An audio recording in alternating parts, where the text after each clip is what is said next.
But for Logan Seavey, obviously that was a big hit in the points for him, trying to make his way up toward the front of not only the USAC Not Second Drink national season points, but also the Indiana Midget points.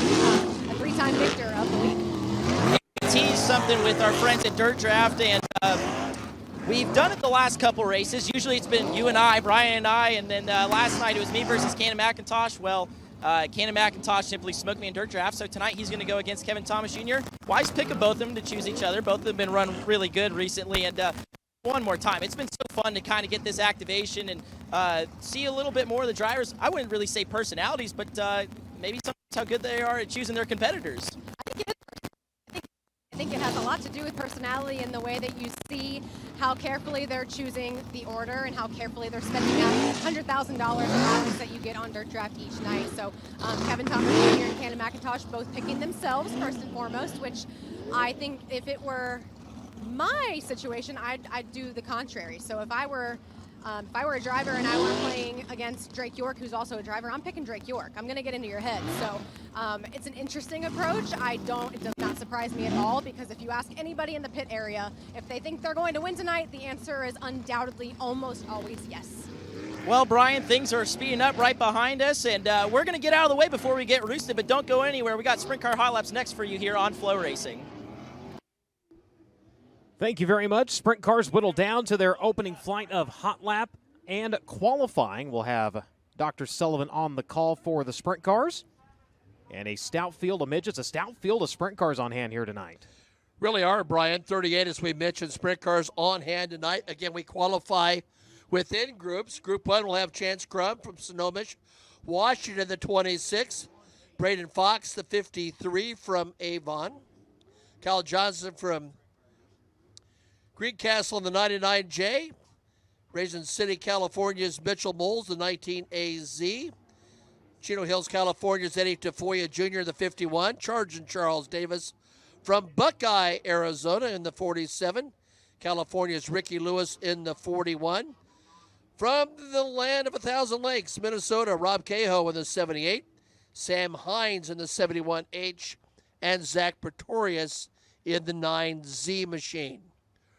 Rob from Rush City, Minnesota. We mentioned he spent some time with the United States Auto Club over the course of years. Sam Hines from Westfield, Indiana, has been with us periodically here at Lincoln Park Speedway.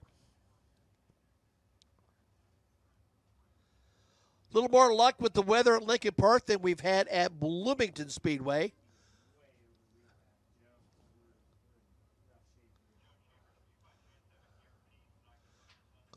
But in terms of the overall point scenario, it is the bold Ty Mahako who is currently your point leader. He is a two-time and defending Lincoln Park Speedway track champion.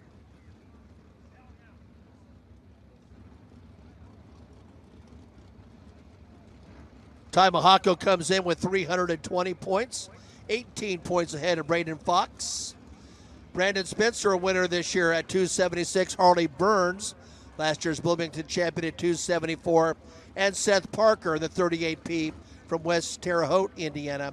In the little note about Braden Fox, this is a family steeped in tradition. Brad Fox, a 1997 track champion here. His father, Galen Fox, a member of the National Sprint Car and USAC Hall of Fame, with great success both with USAC on the short tracks and also at the Indianapolis Motor Speedway. A big tip of the hat to Brad and Steve Fox. They were going to miss last week's race because they went to Knoxville, Iowa to see their good friend and former racer John Stambro inducted to the National Sprint Car Hall of Fame. Brad, Steve, and Braden were there. Of course, the rain came, and that continues to preserve Braden's opportunity to become the track champion, but some things were more important, and that was demonstrated there.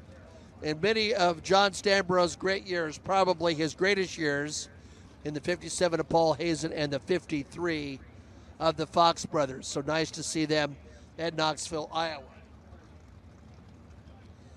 We've got Charging Charles for the summer, and that's a good thing.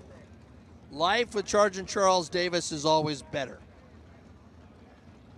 Outstanding success in the Southwest. He comes here and races. I'm sure he has a bad day. You just don't see it very often. So again, we'll try to get our first group out. They will ultimately qualify within the group, and we will start them straight up.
Brian Hottie with the white flag.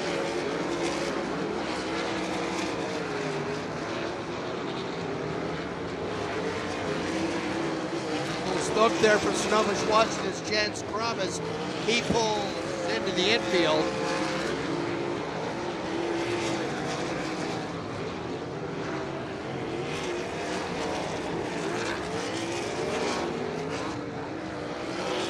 So your best times of your lead trio were the last laps they turned. Braden Fox, 12.878. The 53, the 47 of Charles Davis Jr., 13.078. Mitchell Bowles, a 19 AZ, 13.230. The 9Z is Zach Pretorius at 13.304. Camarillo, California's Ricky Lewis, the 41, 13.373. Eddie Tafoya Jr., 13.379. Minnesota's Rob Cahoe, 13.419. Kyle Johnson, 13.445. And Chance Crum with trouble, 13.649.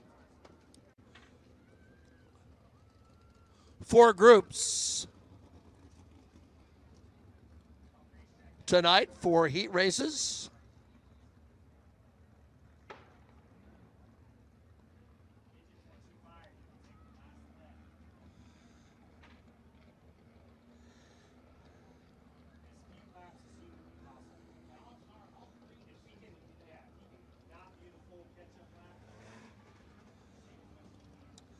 Landon Butler from a great racing family.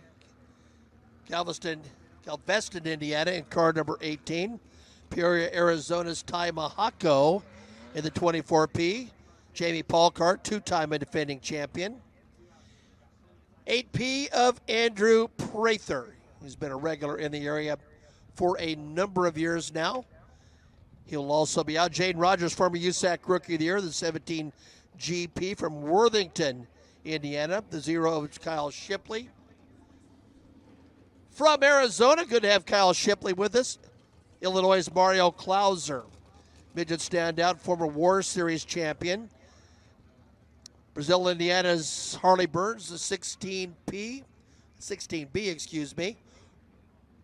Harley's been in victory lane this year. Ivan Glotzbach, we normally see Ivan in the I-1 car, sort of playing on his name, but he's on the familiar 2H of family member Brian Hayden tonight from Fillmore, Indiana. Corey, Indiana's Brandon Maddox in the 28, and Greenfield's Rylan Gray in the 06. Rylan has been a secondary feature winner here at Lincoln Park Speedway this year, and he has looked awfully good.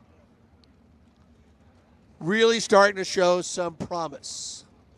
So we'll keep an eye on him.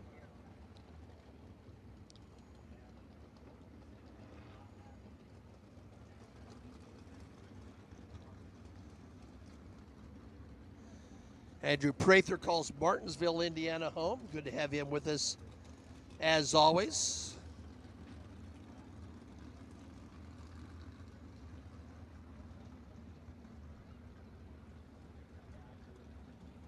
There is Ryland Gray, right there, the Gray Auto 06 car. Here's the knuckle-busted Retrievers entry of Ivan Glotzbach, Rookie of the Year both here and at Bloomington Speedway. Also was a Rookie of the Year in the Modifieds.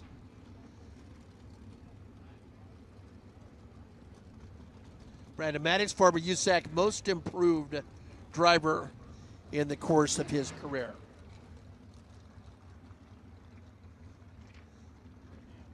At 24P of Jamie Paul. Jamie was really very much a stock car fan, although he raced in the mini sprint ranks. And that 24P, he was a fan of Jeff Gordon. But his wife took him to a sprint car race at Eldora, and the rest was history. He's had great success here at Lincoln Park Speedway. Shane Cochran has also had some great days at this facility driving the 24P.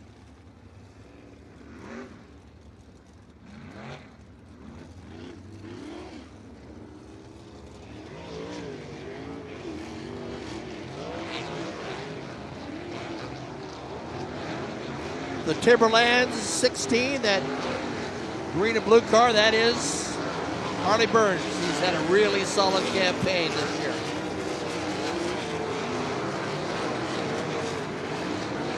So 4 laps available for our 38-car field of sprint cars tonight.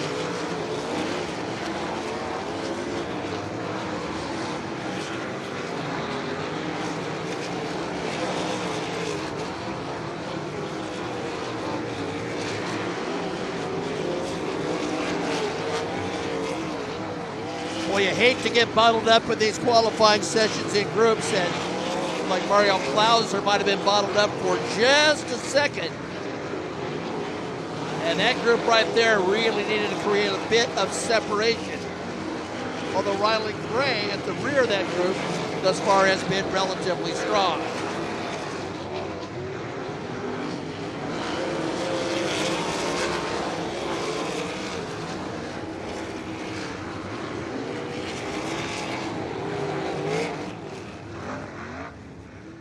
In the late going, Andrew Prather, wow, 12.895. The 0G of Kyle Shipley, 12.917. 2H of Ivan Glotzbach, 12.961. Ryland Gray, 12.991. Harley Burns, 12.993. Ty Mahako, 13.016. That means that third row for heat race number 2, heavy hitters. Mario Klauser, 13.146. Jaden Rogers, 13.170. Brandon Maddox turned to 13.282. With Sam Hines at 13.896 and Landon Butler at 14.755.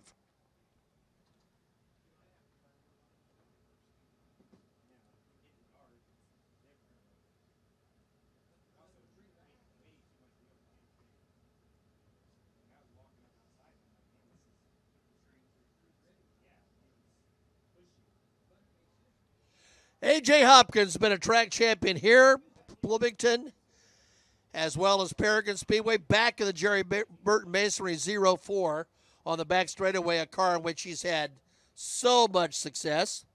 Tom Dunkel's out in car number 17. Good to have him with us. I believe Austin Nye might be out in the 97. Austin Nye in the 97.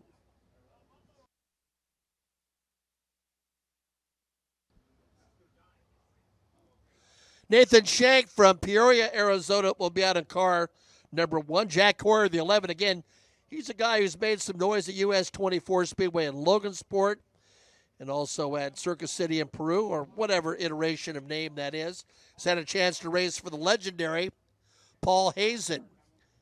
Andrew Van Dam from Sydney in the 12 AUS machine. Good to have him with us from down under. Seth Parker, we mentioned, has been very quick In the 38, also have the 42. That's Gary Rook in the 42 AU. So a couple of visitors from Australia. Good to have them with us. We had a full group visiting at Knoxville last weekend. It was great to have us with us. Oak Flats is what Gary Rook calls home. And I think that got it basically covered. Oh, Jarrett Miller's out at car number 94. Same scenario, 4 laps available to these drivers. Jarrett Miller comes to us from Cloverdale, Indiana, just a little bit south of here. Brian Hottie in the flag stand.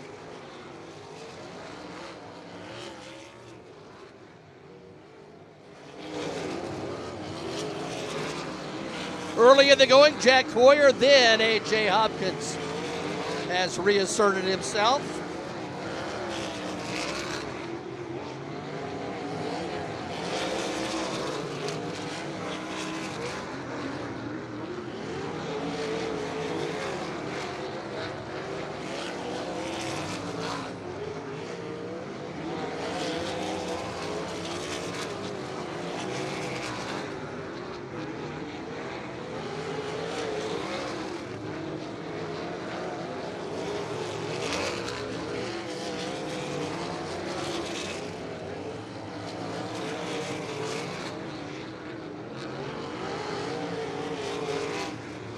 Up, AJ with trouble and out of the car.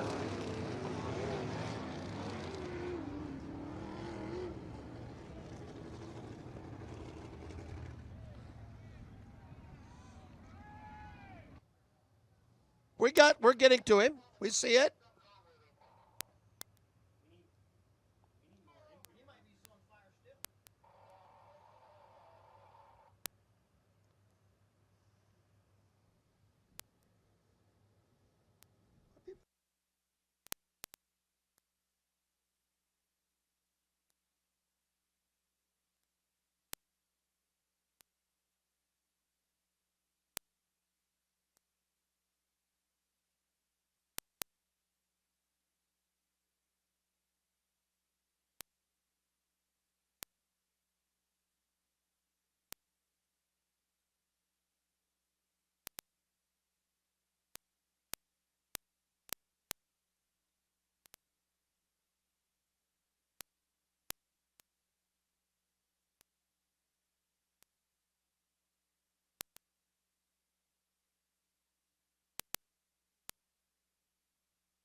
Well, AJ's running back to his race car. That's relatively good news as he was running around.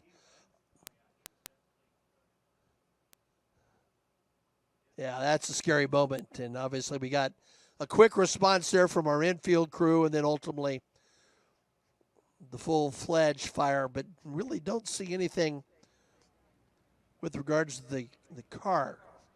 Man, what a disappointment. Good to see him back in that machine again. Picked up 3 track championships in 1 year. Been a champion here a couple of occasions. A very popular driver with the fans. Little side story about AJ's family. We have a couple of times a year a kids bike race here, and the winner ultimately gets a brand new bike. We do it by age and gender, etc. And AJ's daughter won the bike race 1 year. A couple years ago, really, and she saw that there was a little girl in the race who had just a really, really old bicycle, and AJ's daughter took the bike that she won and gave it to the other girl. That's the Hopkins family for you. So we get a little bit more information. Let's give him a round of applause as he makes his way back. This is really one of the great Indiana drivers with one of the great Indiana teams.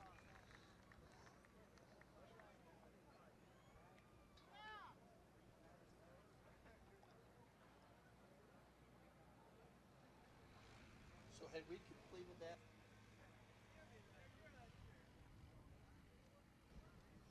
So anyway, with all that hoopla, Seth Parker was the fastest at 13.843. A.J. Hopkins, 12.984. Jack Hoyer, 13.297. Gary Rook, 13.371. Austin Nye, 13.537. Tom Dunkel, 13.826. Jarrett Miller, 14.110. Andrew Van Dam, 14.267. And Nathan Shank did not record a time.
We've got one more group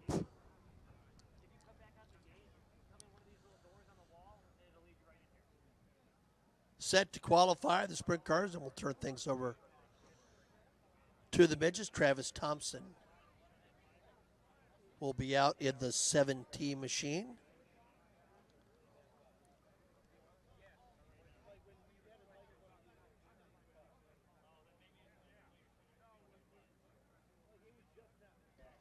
Logan Calderwood in car number 6 from Goodyear, Arizona. Jake Scott, the 5-time Paragon Speedway track champion in the 33.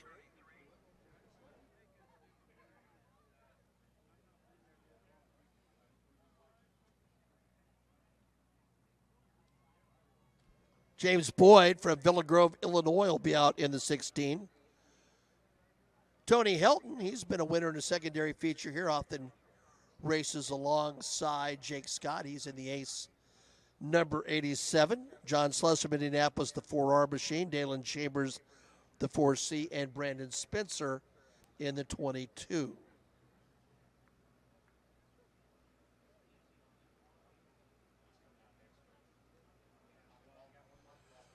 Robert Brown Jr. with us in the 31. Comes to us from Memphis, Tennessee.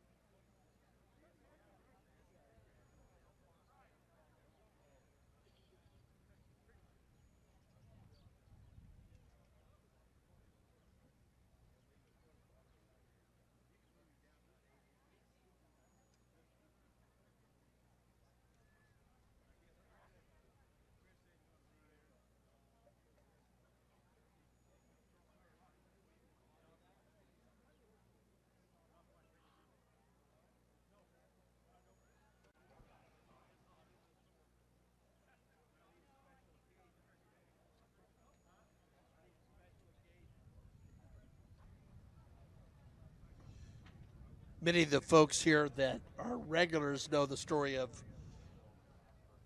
John Sluss, the 4R. He was a semi-professional quarterback, was a quarterback in high school. picked up a championship many years ago at the Indianapolis Speedrome on the southeast side of Indianapolis. It's really fairly close to Circle City Raceway. Won on the last race of the year. Might have nipped the great Michael Lang, who had the deed on the place for a number of years. And along with Davey Ray, came back and raced and began racing on dirt about 2-3 years ago when it started to really find his way. Took a little bit of an adjustment from the time he had spent on the pavement. You can see that ad right by the flag stand there, Checkered Flag Tavern, which is in Indianapolis. That's an old racing establishment that was once, I don't know if it was owned or ran by a famous midget and stock car racer named Bud Moneymaker. Bud was outstanding in ARCA stock car ranks. He was an awfully good midget racer as well. And if you go there, you see some pictures of Bud on the wall. Davey Ray and his gang. Davey, an outstanding racer in his own right, a former Badger midget champions, had success in sprints and midgets. As having that opportunity for John Sluss to get his feet underneath him in a sprint car, and was starting to show some good results. Jake Scott, we mentioned the 5-time champion at Paragon Speedway. He's a football coach on the side. His dad was a racer for many years, very famous family, Taterhead Motorsports. They got their own little private racetrack where most families just sort of veg out and sleep. And on Thanksgiving, they normally try to work in a race. He's been at this game for some time. We don't see him every week, but it's always good to see the 33 of Jake Scott. He'll be in this last group of qualifiers. Looks like we're going to slap a little bit of water on the racetrack.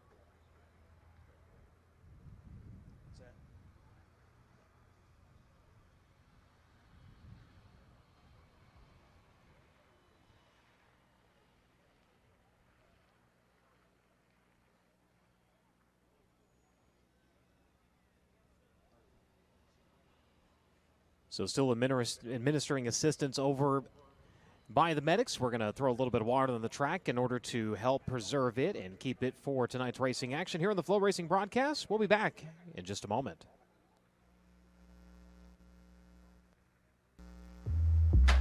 Whatever you drive, however you drive. AMSOIL specially engineers lubricants to maximize power, performance, and protection in your vehicles, so you can work hard and play hard with confidence.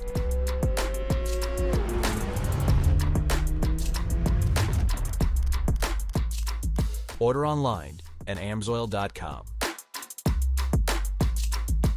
Car IQ Pay allows people to pay for all vehicle expenses without a credit card or a fuel card. As an all-in-one payment solution, Car IQ Pay takes care of every step of the fueling journey, from station routing to payment and fraud prevention to simplification to back-end reconciliations. Drivers can find the nearest fuel station right on the app's fuel map, or even filter locations based on their preferred merchant or fuel type.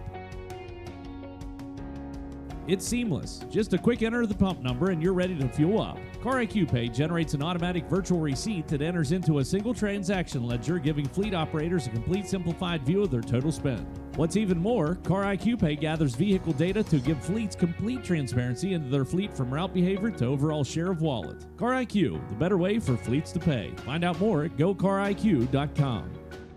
Race fans, Dirt Draft is your #1 fantasy racing app. Play along with hundreds of events each year featuring the biggest stars in series and racing. Draft your team each race night and compete against hundreds of fans across the country. Or start your private league to battle your friends for the ultimate bragging rights. Accumulate points each race night and cash those points in for top prizes from the biggest brands. Sign up today and learn more at dirtdraft.com, or download a Google Play or the App Store. Dirt Draft, your fantasy racing edge. 20 years. 20 years. 20 years. 20 years. Happy 20th anniversary, Elliott's. Elliott's Custom Trailers and Carts is proud to celebrate its 20th anniversary. Centrally located and woman-owned, Elliott's Custom Trailers and Carts provides a customer-focused buying experience that showcases quality products, craftsmanship, and a first-class sales staff. From the best in golf cart brands, heavy and lightweight trailers, roadworthy RVs, and custom race trailers, Elliott Custom Trailers and Carts can cover all of your recreational vehicle needs. Congratulations, Elliott's. 20 years. 20 years. 20 years. 20 years. 20 years. Make plans now to join Elliott's Custom Trailers and Carts on June 8th as they celebrate their 20th anniversary. Elliott's Custom Trailers and Carts is located at 3955 Corridor Drive in Warsaw, Indiana. Can't join Elliott's in person on June 8th? Visit them online anytime at elliotscustomtrailers.com.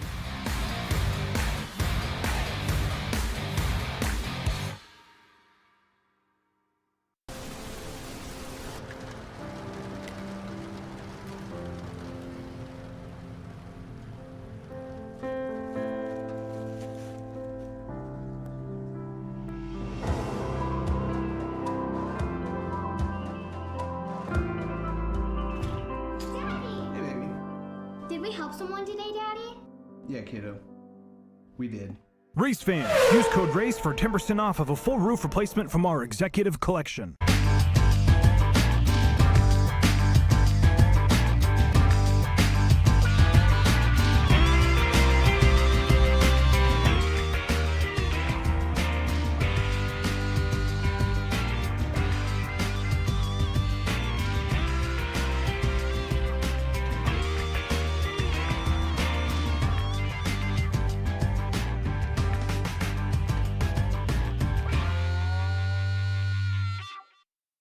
Indy Metal Finishing is a family-owned and operated business with 30 years of experience in the industry. Their mission is to support their customers with an exceptional level of quality and service. Conveniently located minutes from downtown Indianapolis, Indy Metal Finishing offers Type 2 and Type 3 anodizing chemical conversions, passivation, and electroless nickel services to motorsports, medical, military, aerospace, and manufacturing industries. Indy Metal Finishing is ISO certified and holds an FFL license. If you have any questions, please call Indy Metal Finishing today at 317-858-5353. Find them online at Instagram, Facebook, and Twitter at Indy Metal Finishing, or visit their website at indymetalfinishing.com.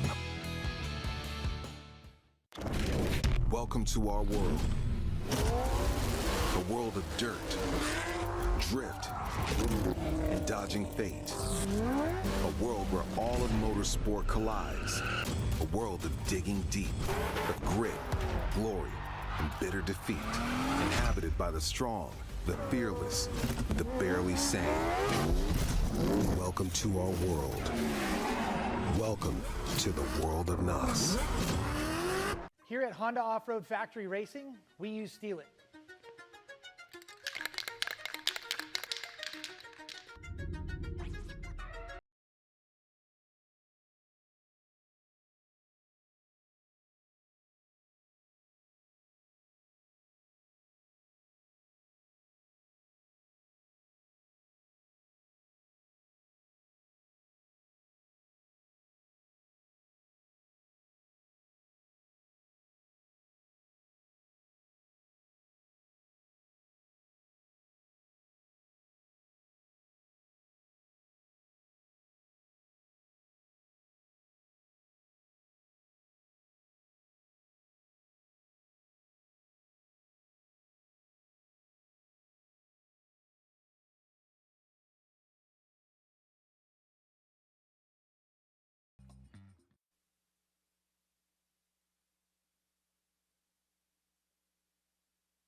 So welcome back to the broadcast. A little bit of moisture sprayed down on the track in order to help preserve it before we go back into qualifying here for the sprint cars. Dr. Sullivan bringing us back to action. Well, we hope, Brian. We're hopeful of that. We got cars running. We're halfway there. Bob, while you're on there, but last night, Brian, in terms of two features, hard to beat the two features last night. Well, last night was absolutely incredible. 4 different leaders with the USAC NOS Energy Drink Midget National Championship coming down to the line for the sprint cars. And, of course, looking for another great night of racing. Of course, last night we were in a race with Mother Nature, and it was about 10 minutes post-checkered flag of the program. And it came a downpour. Luckily, blue skies here tonight, and looking forward to a great evening of racing. Yeah. We had just chatted about John Sluss. He's made his way out in the 4-car right in front of you there. Yeah.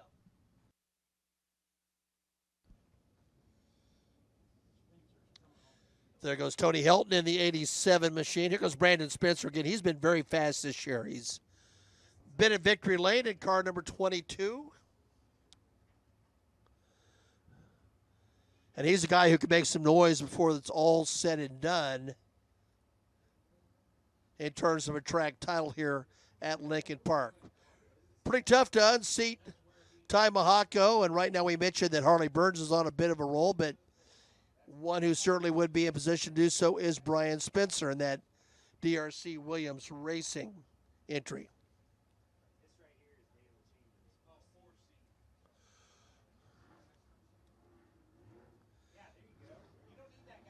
Dalen Chambers at the 4C, the Ray's Auto Buddy, Riddell Farms, Motorsports Unlimited entry. Good to have him on hand.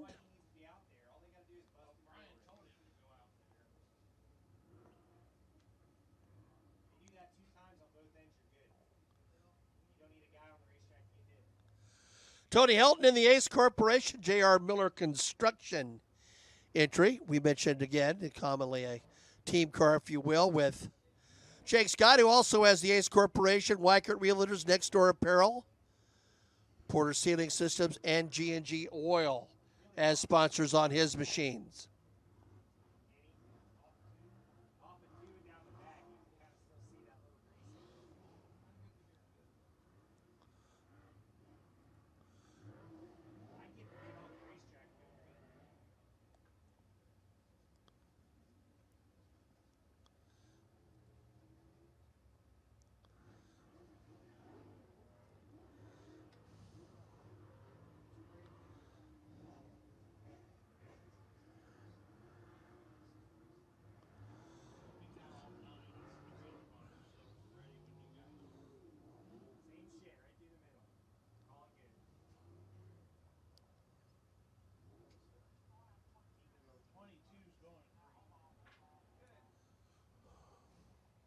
We're going to go green on Brandon Spencer.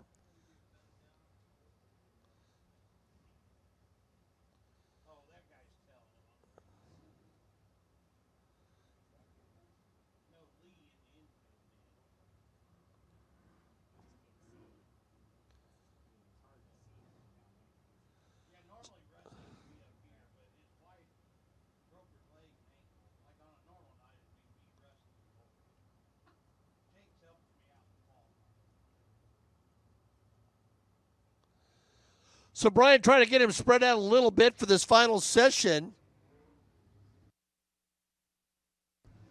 Now Synergy Direct National Midgets will be up next, and we are green.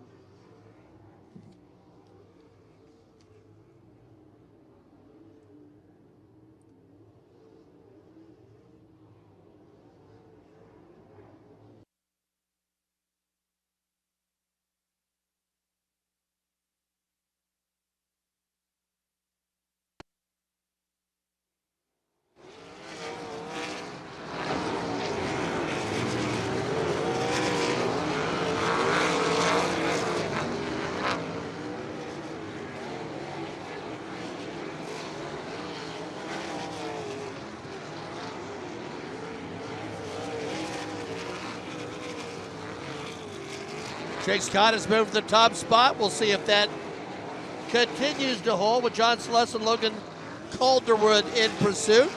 One more circuit to go in this qualifying session. Gets a little dicey between teammates there, but no harm, no foul as the checkered flag comes out.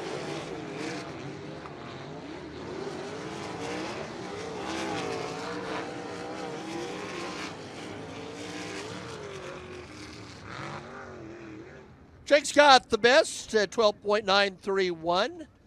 John Sluss, 13.061. Logan Calderwood, 13.133. Travis Thompson, the 7, 13.212. Dalen Chambers, 13.222. Brandon Spencer with some work to do, 13.349. James Boyd, 13.464. Robert Brown, 13.653. And Tony Helton turned to 13.779. Next time we see sprint cars, it will be heat race action. So we'll turn things over to Brian. Thank you very much. Good evening from beautiful downtown Putnamville as we are live at Lincoln Park Speedway. The USAC NOS Energy Drink Midget National Championship coming in night number 2 of Indiana Midget Week. Again, 38 drivers checking in for tonight's racing action. We'll have Dirt Draft Hot Laps starting to make its way out to the Speedway. First of 4 Hot Lap sessions making its way out to the Speedway.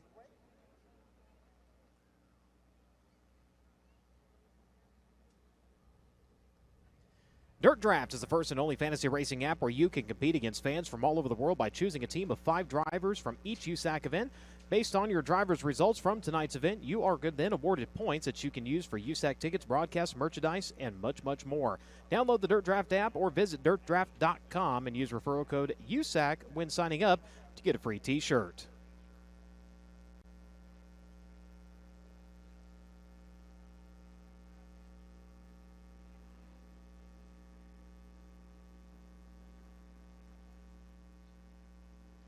Attention all racing fans, you can now play USAC for cash. Scan the QR code that's coming up here on the broadcast if you're watching at home, or sign up now to claim an exclusive USAC bonus by going to nxtbets.com/playusac to play today. Don't miss out on this incredible opportunity to turn your racing passion into real rewards. 21 years or older to play, void where prohibited.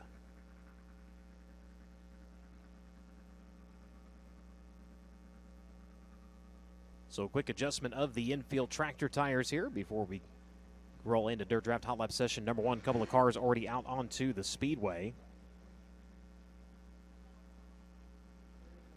Rolling down the front straightaway, we find the pristineauction.com, NOS Energy Toyota Racing Development, Speedway Toyota Spike number 86. That's Dason Pursley. Dason Pursley in the 86.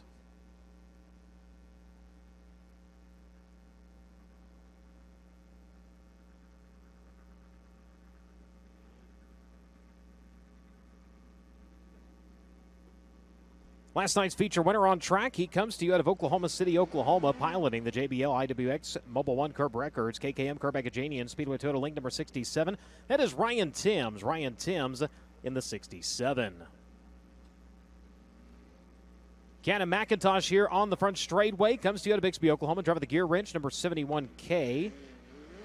Another driver of the KKM stable. We have Emerson Axum out of Franklin, Indiana, driver of the TRD IWX Mobile One Speedway Toyota Link chassis number 67K, making his way towards turn number 1. Cannon McIntosh again out of Bixby. 4th place finish last night at Lawrenceburg.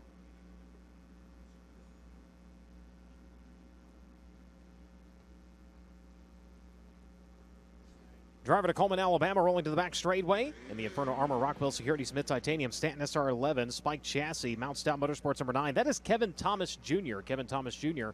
in the 9. His company, Inferno Armor, coming on board here over the last couple of weeks as the official fire prevention solution of USAC Racing. Created for the motorsports industry, but now used in many other applications, Inferno Armor quickly and easily makes fabrics fire retardant and heat resistant. Inferno Armor can be used on any fabric to reduce the spread of fire and effectively block the transmission of conductive and radiant heat. Simply put, it's high-performance fire protection and convenient spray. Inferno Armor will present the fire move of the night in all 3 USAC national divisions throughout the 2024 season and will award the driver who puts on a fire of a show a complimentary bottle of Inferno Armor. Hayden Reinbold picking up the first dealings of Inferno Armor last night, his first career top 5 finish in USAC National Midget Competition coming in Lawrenceburg.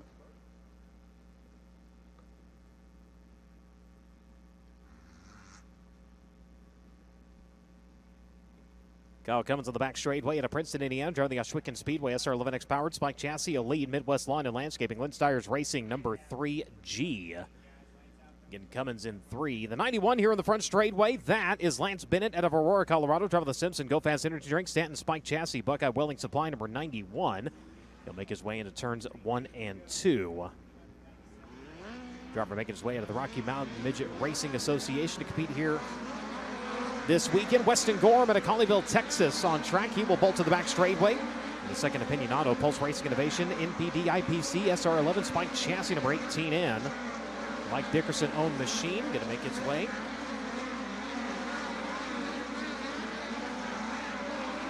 Through 1 and 2 and streaking down the back straightaway. Competing earlier this year at the Chillable Nationals, powered by NOS Energy Drink. More of a sprint car driver. starting his career down with the ASCS Elite Non-Wing Series in the Lone Star State as he works onto the backstretch. So if you haven't done so, you still have time to lock in your picks on Dirt Draft. And again, if you haven't done so, use promo code USAC when signing up.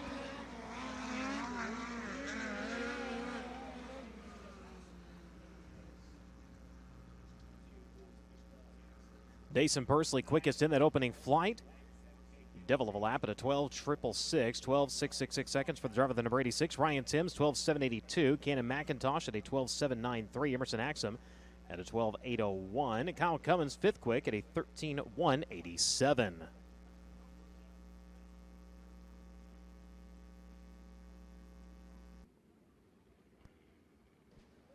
Robert Carson going to make his way out to the Speedway here for Dirt Draft Hot Lap session number 2. He's out of Concord, California. Driver the Carson Seeger Racing.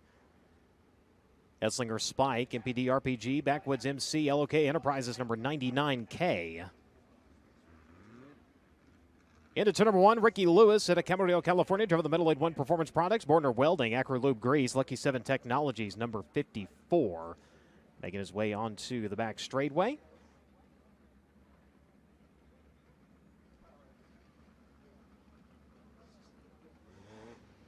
Tom Dunkel at Menifee, California, driver the Inland Rigging.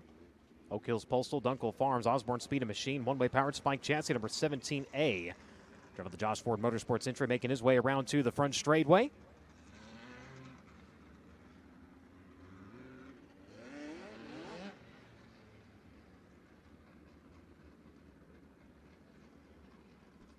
Zach Weigel at Belpre, Ohio on track. Driver the Dave Noss Auto Outlet, Speedway Toyota Spike chassis, McCarthy Real Estate. Number 89, CB Industries supplying the mount for the driver out of Ohio as he makes his way around to the back straightaway.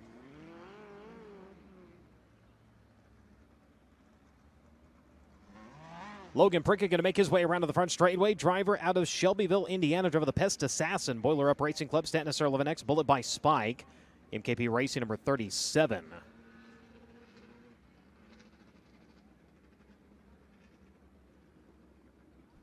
All the way from Royersford, Pennsylvania, around to the front straightaway, driver the Buckwalter Roofing, A1 Racing Engine, Elite Chassis, Royalton Recycling, VRP Shocks, Brian Buckwalter, own number 25B. That is Steve Buckwalter. Steve Buckwalter in the 25. Jake Andriano also on track at Castro Valley, California, driver the Acro Seal, Stanton DRC Chassis, Border Welding, Lucky 7 Technologies, Four Kings Racing, number 14. Field of Green here in Dirt Draft Hot Lap session number 2. Another driver on track just outside of the frame. Now they'll focus in on him. That's going to be the driver out of Pocahontas, Illinois, the American Fire Extinguisher, Speedway Toyota King Chassis. Blue Max Pay number 7P. That's Zach Dom. Zach Dom in the 7P on track as well as the 8W. Rolling in behind him, that's Chase McDermott. He's out of Springfield, Illinois, driving the Woodland Auto Display, one-way powered Spike chassis. Josh Ford Motorsports number 8W.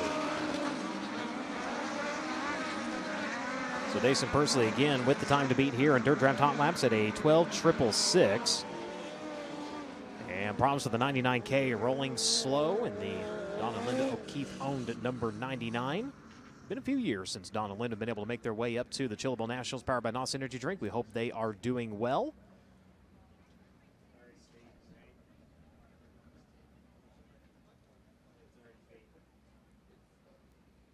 So Chase McDermott, the quickest driver on track for that group. He's fifth quick overall at a 13.071.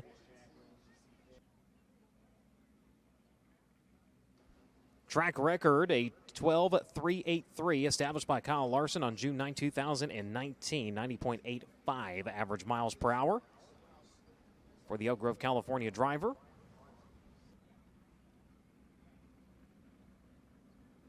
Hank Davis on track out of Sand Springs, Oklahoma. Of the Belling Racing Equipment, Stanton Triple X Chassis, Signed to Life Graphics, Cornell Racing Stables, number 8. Jacob Denny at Galloway, Ohio, making his way to the front straightaway in the Trench Shoring, Rodella Fabrication, FK Rod Ends, Ed Ping Powered Link Chassis, Tom Malloy on number 25.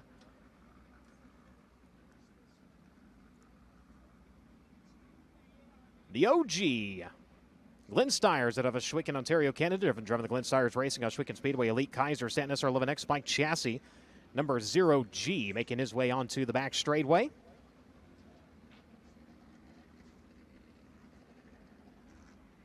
Third draft hot lap group number 3. onto the Speedway. For those of you just joining us here on the FloRacing broadcast, or maybe just making your way onto the grounds. On frame of the broadcast now, out of Perth, Western Australia, driver of the American Fire Extinguisher, Speedway Toyota, Spike Chassis number 7M. This is Caden Manders. Caden Manders in the 7M. A little bit of a change for what he's used to, racing down in Australia where walls are required. This will be the first track he's ever been on where there is no outside retaining wall. And, of course, that infield tractor tire not allowed in Australia. So a little bit of a different view for him from the cockpit of that machine. Drake Edwards on track at a Surprise, Arizona. The Avanti windows and doors. Beaver Stripes, Apache Transport, CK Electra, Stanton Spike Chassis number 3P making his way onto the back straightaway.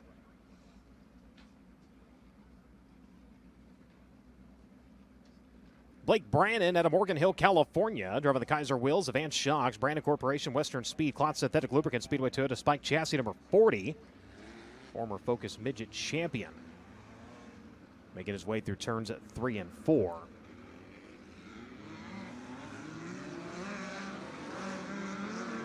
Talked about the driver getting the Inferno Armor fire move of the night last night. Driver to Gilbert, Arizona, Hayden Reinbold, the AME Electrical Indy Race Parts. Stanley Silverneck Spike Chassis, Reinbold Underwood Motorsports with 19AZ. Picking up a 5th place finish last night at Lawrenceburg. First time he has placed inside of the top 5 in his USAC National Midget Racing career. 25K, Taylor Reimer to Bixby, Oklahoma, the Buzzballs. Toyota Mobile 1 Curb Record Speedway Toyota Link Chassis number 25. At speed out on the 5/16 mile oval. Checkered flag going to drop here in Dirt Draft Hot Lap session number 3 of 4. And Pursley remains quickest. Taylor Reimer trying to take that spot away. Gets close. 0.083 seconds off of the pace set by the number 86. Reimer at a 12.749, 12749 seconds. Second quick overall, quickest of the drivers on track. Pursley still with a 12.666, 12.749 for Reimer. Ryan Timms at a 12.782. Cannon McIntosh at a 12.793. Emerson Axum 5th quick at a 12.801. Kyle Jones at a 12.886. Hayden Reinbold at a 13.024. 8th quick was Jacob Denny, 13.059. Chase McDermott at a 13.071. And Zach Weigel, 10th quick right now at a 13.102.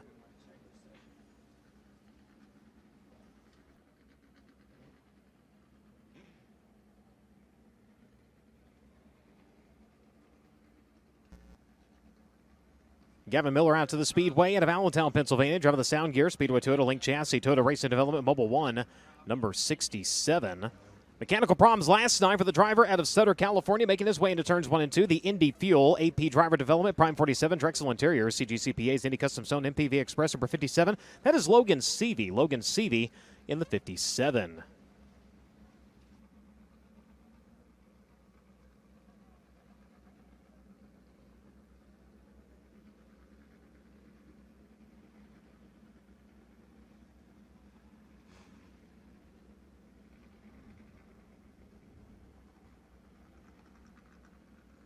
Coming to us out of Auckland, New Zealand, Michael Pickens in the Inferno Armor, Stanton SR11, Spike Chassis, V-Locks Racing, Sherbuilt Suspension, number 54NZ.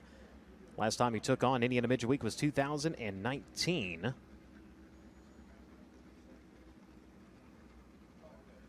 The Bundy-built Honda Spike, Dyed CNC Tooling, Mark IV Racing, the Joyous City, Millbird Speedway, number 19M, Ethan Mitchell. Little Bundy on track as he makes his way into turns 1 and 2.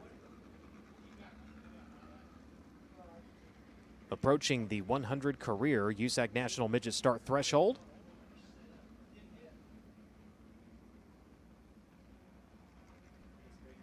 Making his first start of the season, rolling into turns at 1 and 2. Jeff Schindler, United Mechanical, Jenkins Family Dentistry, Bryant Heating and Cooling, Karen's Custard and Hamburgers, number 8X, making his way onto the back straightaway.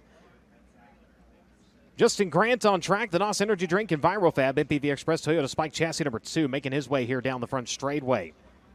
Driver directly behind him at Rushville, Indiana, the PorterPipe.com Chevrolet Beast Chassis, Lucky 7 Technologies number 4, Adam Bolliard. Adam Bolliard in the 4, getting upside down last night, the left rear wheel. The center section failing on that one, so that sent him in a tizzy, and fortunately able to make quick repairs as he is back on track here tonight. Kayla Rell, the other 4 machine of the Davis brothers, Hawkins Hardwood Floors, Farm-built Honda, Spike Chassis number 4K at speed. Onto the back straightaway. Last time out, Lawrenceburg, last night in a sprint car, finished 10th in the feature event.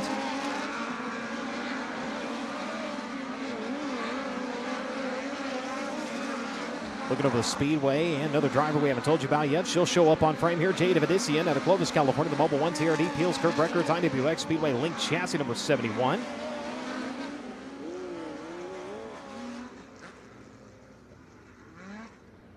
So Dason Pursley holds on to the top spot, 12,666 for the driver of the number 86 machine. Driver coming to you out of Locust Grove, Oklahoma. The pristineauction.com Speedway Toyota Spike Chassis, CB Industries number 86. Taylor Reimer ends up second quick as the 4 facing the wrong way in a one-way street. That's Bolliard. They'll get a push on him and get him pointed the right direction. Ryan Timms third quick. Kenna McIntosh, Emerson Axum, Kyle Jones, Jade Avedissian, Hayden Reinbold, Logan Seavey, and Kayla Rell. Your top 10 quickest. Difference among the top 10, 0.392 seconds.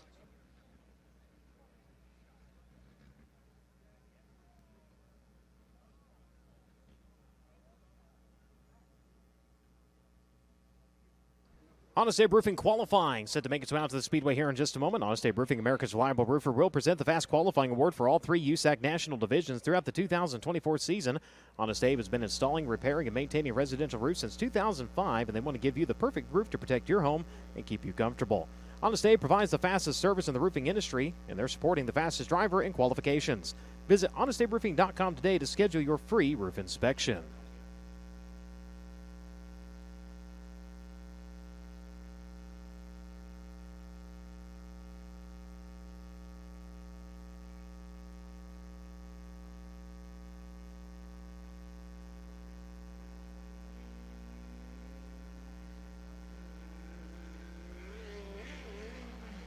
And here we go. First driver out to the Speedway. We'll start with last night's feature winner of Oklahoma City, Oklahoma. Driver of the JBL IWX Mobile 1 Curb Breaker Speedway Total Link Chassis KKM Curb Breaker G number 67. This is Ryan Timms. Ryan Timms in 67. Coming around, lap number 1 is a 12.954, 12954 second for the driver out of Oklahoma City. 1 year ago, finished 13th here at Lincoln Park. Has 7 overall victories on the season. Comes around lap number 2, better, 12.742, 12742 seconds. So Ryan Timms will set the mark here in Honest Abe Roofing qualifying. Kevin Thomas Jr. next in line out of Coleman, Alabama. Driving the Inferno Armor, Rockwell Security, Spit Titanium, MPV Express, Sure-Built Suspension, Stanton SR11 Spike Chassis. Mouse Stouts Motorsports number 9. Coming around lap number 1, Kevin Thomas. Second quick at a 13.044, 13044 seconds. 6 times a winner in USAC National Midget Competition. 1 year ago, he was 11th here at Lincoln Park. Comes around lap number 2. Does he improve? He does on time, not position. 12.883.141 seconds off of the pace set by Ryan Timms. Out of Princeton, Indiana, the Oshwegan Speedway SR11X Powered Spike Chassis Midwest Lawn and Landscaping. Glenn Steyer's racing number 3G. This is Kyle Cummins. Kyle Cummins in the 3G. 1 career midget win in USAC National Competition as he's third quick on lap number 1 to the 13 at 3.71. That was at Tri-State in 2021. Sprint car winner here at Lincoln Park in 2019. He'll come around lap number 2. Cummins, a little better on time, not position, 13.135. So third quick for the driver of the number 3G. Out of Franklin, Indiana, Emerson Axum on track now with the TRD Link Chassis, Speedway Toyota, IWX Mobile 1, KKM Curb Agajania number 67K. Last USAC National Midget win was in 2021 at Kokomo. Lap number 1 is quick time for Emerson Axum, 12.740, 12740 seconds for the Franklin, Indiana driver. Comes around lap number 2, trying to improve even more. Not quite, 12.822. Lap number 1, 12.740. Quick time for Emerson Axum. Kenna McIntosh out to the Speedway, the Gear Wrench TRD, Mobile 1, Curb Breakers, KKM, Curb Agajanian, Speedway Total Link Chassis number 71K. Ever come to us at Bixby, Oklahoma. 3 wins on the season, most recently May 17th out at Belleville. Lap number 1 going to be 5th quick at a 13.230, 132.30 seconds. Finished 22nd here 1 year ago, so looking for a big improvement as he rolls in through the racing evening. Comes around lap number 2, better, third quick at a 12.844, 12844 seconds for Kenna McIntosh. Dason Persley going to trip the loop, and bikes are a little bit over in turn number 2 in the pristineauction.com. NOS Energy Drink, Toyota Racing Development, Speedway Toyota Spike Chassis, CB Industries, number 86. Persley coming around on lap at number 1, going to be fourth quick at a 12.865, 128.65 seconds for the driver with 8 overall wins on the season. Most recently a sprint car competition at the Avante Windows and Doors Corn Belt Clash with the Knoxville Raceway. Goes around lap number 2, better. Quick time for Dason Persley, 12.705, 127.05 seconds for Dason Persley. Kel Drake out of Collinsville, Oklahoma, makes his way out to the Speedway and the iBox Toyota, PageKC.com, KKM Give Back Classic, Speedway Toyota, link chassis number 97K. Kel Drake, lap number 1, will be fifth quick at a 12.859, 128.59 seconds. Coming home 11th last night at Lawrenceburg, comes around lap number 2. A little bit slower, 13.038. Drake, line number 1, 12.859 will be his best attempt. Normally behind the wheel of a non-wing sprint car, a few starts behind the wheel of a midget. He's out of Colleyville, Texas. In the Second Opinion Auto, Pulse Racing Innovation, MPD IPC Spike SR11, number 18 in. This is Weston Gorham. Weston Gorham with the Mike Dickerson own, number 18 in. Lap number 1 is 8th quick at a 13.929. Driver holds degrees in aerospace and mechanical engineering from Oklahoma State. He'll work off at turn number 4. A little better on time, not position. 13.854, 138.54 seconds for the engineer. Out of the Rocky Mountain Midget Racing Association, he comes to you out of Aurora, Colorado. Drop the Simpson, Schoenfeld Headers, Amsoil, PXP Racewear, Buckeye Welding Supply, number 91. This is Lance Bennett. Lance Bennett in the 91, 8th quick on lap number 1, a 13.823 second lap, 138.23 seconds. Last night, 16th at Lawrenceburg. Makes his way into turns 3 and 4. We'll see if he improves on lap number 2. Going to hammer down to the front straightaway. Lap number 2, a little bit better, 13.822. No, excuse me, a little bit slower, 13.884. Lap number 1 was a 13.823 second lap. Zach Dahm on the Speedway out of Pocahontas, Illinois. The American Fire Extinguisher, the BLRH Group. Speedway Toyota King Chassis number 7P. 7th quick on lap number 1, a 12.973. 4 times a winner in USAC National Midget Competition. One race last year during Indiana Midget Week, finished 9th at Tri-State. Comes around lap number 2 a little bit slower, 13.097. Lap number 1 at a 12.973 will be his best attempt.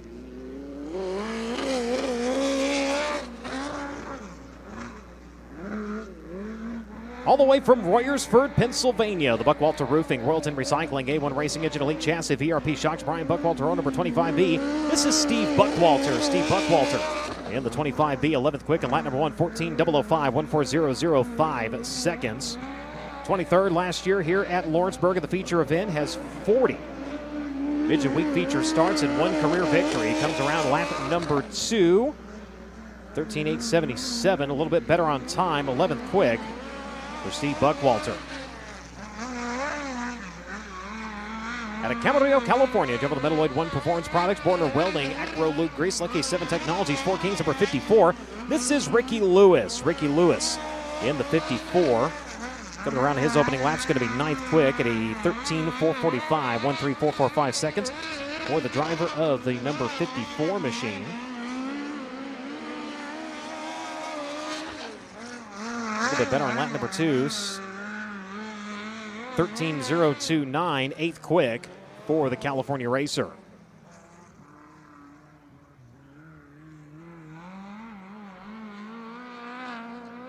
Tom Dunkel out of Manatee, California, onto the Speedway in the Inland Rigging, Oak Hills Postal, Dunkel Farms, one-way powered spike chassis number 17. 14.337 on lap number 1. For the driver of the Josh Ford Motorsports number 17A. Rolling down to the bottom of turns 3 and 4. Comes around lap number 2. Better, 13.943, 13th quick. For Tom Dunkel out of 13 drivers that have taken time. Chase McDermott onto the Speedway. He's out of Springfield, Illinois. Driver of the Woodland Auto Display. Nutri-Right Berry Growers, one-way spike chassis, MP Environmental Inland Rigging number 8W. Lap number 1, 10th quick at a 13.202, 132.02 seconds. 20th place finish last night at Lawrenceburg 1 year ago at this event. Finished 17th. They'll bring the Woodland Auto Display entry around on lap number 2. A little bit slower, 13.309. Lap number 1, 13.202 will be his best attempt. Fourth career start, picked up the quick qualifying time 24 hours ago. We'll see if he can do it again. Zach Weigel out of Belpre, Ohio. Driver the Dave Noss Auto Outlet, McCarthy Real Estate, Speedway Toyota, Spike Chassis, CB Industries, number 89. 11th quick in lap number 1, 13.790, 137.90 seconds. For Zach Weigel, 6 D2 midget wins in 2023. Picked up the USAC Midwest Thunder Midget Championship. Comes around lap number 2. Is a little bit better, 13.302. 11th quick still for Zach Weigel.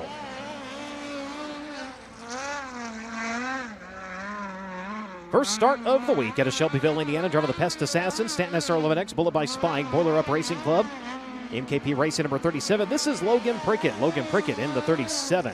Coming around 12th quick on lap number 1, 13.320. Last time on track in QT competition, finished second in the feature event. That was at Paragon on May 18th. Comes around second lap. Going to be 10th quick at a 13.168, 13.168 seconds for Prickett. 17 driver onto the clay here during Honest Abe Roofing qualifying. Jake Andriotti out of Castro Valley, California, driving the Acro Seal, Stanton Power, DRC Chassis, Four Kings Racing, Lucky 7 Technologies, number 14. His opening lap going to be 13th quick at a 13.356 second lap. 22nd last night at Lawrenceburg. 1 year ago, finished 14th here at Lincoln Park. Coming up on 40 career USAC National Feature starts. Comes around lap number 2, 12.973. Better, 8th quick for Andriotti.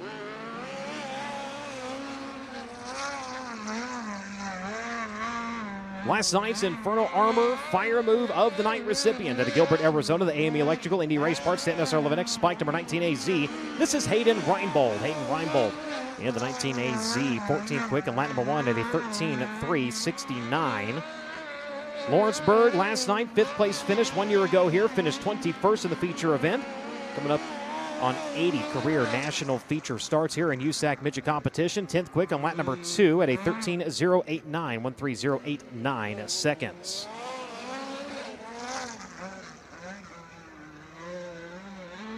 Making her USAC National Midget debut in the Joyner Motorsports RMS Toyota Speedway Toyota Spike Chassis number 27 out of Cloverdale, Ohio. This is Abby Holbein. Abby Holbein in number 27. Lap number 1 going to be a 13.841 second lap, 16th quick, 26 features on the season, has 6 top 5s and 17 top 10 finishes throughout the 2023 season. Mainly racing with the Midwest Thunder Midgets last year. This year transitioning to a 360 wing car with the GLSS series. Comes around 15th quick and lap number 2 at a 13.796, 137.96 seconds.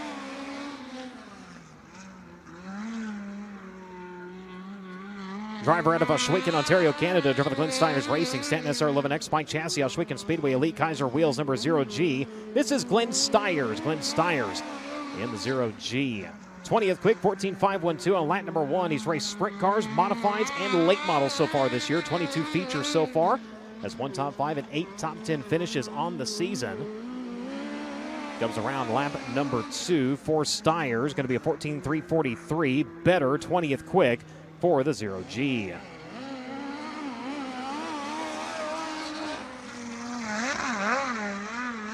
Quickest stash in all of midget racing. Snidely Whiplash out of Kennedale, Texas. It's Kyle Jones on the Realty Connect.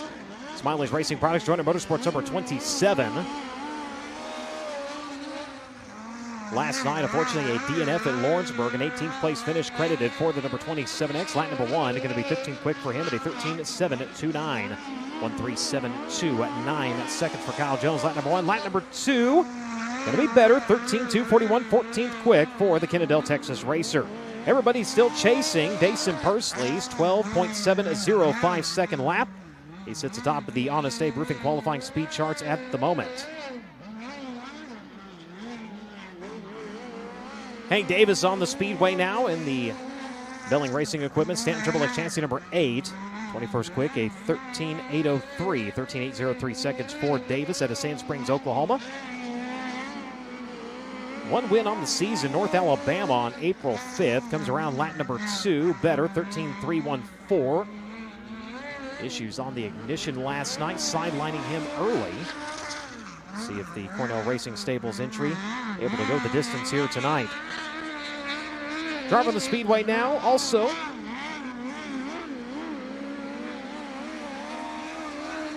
looking for a little bit of improvement here. Drake Edwards, the Avante Windows and Doors, Beaver Stripes, Apache Transport, CK Electric, Stanton Spike Chassis number 3P. 17th quick in lap number 1, 13.461. Currently third in points with USAC Western State Midgets right now. Comes around lap number 2, 13.479. Two very consistent laps. 17th quick right now for Drake Edwards. Again, 13.461 was his attempt. Taking time now, the young lady out of Bixby, Oklahoma, driving the Buzzball Speedway Toyota Link Chassis, Mobile 1 Curb Records, Curb Agent number 25K. This is Taylor Reimer, 5th quick on lap number 1, a 12.844 second lap. Last year, finished 8th in the feature event. 7th place last night, 4th on lap number 2.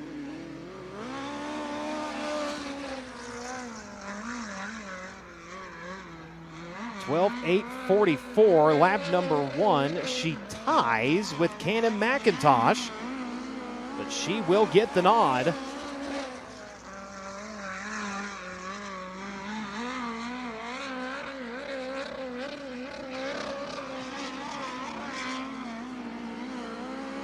(7M) on track in the Precise Racing Products entry. That is Caden Manders out of Perth, Western Australia. Ends up 12th quick with a 13.131. Blake Brandon out of Morgan Hill, California. Driving the Kaiser Wheels, the Van Schok Speedway Toyota Spike Chassis, Brandon Motorsports number 40. Goes around lap number 1, 24th quick at a 14.006, 140.06 seconds. Former Focus Midget champion working down the back straightaway. See how he does here on lap number 2. Better jumps to 20th quick at a 13.562.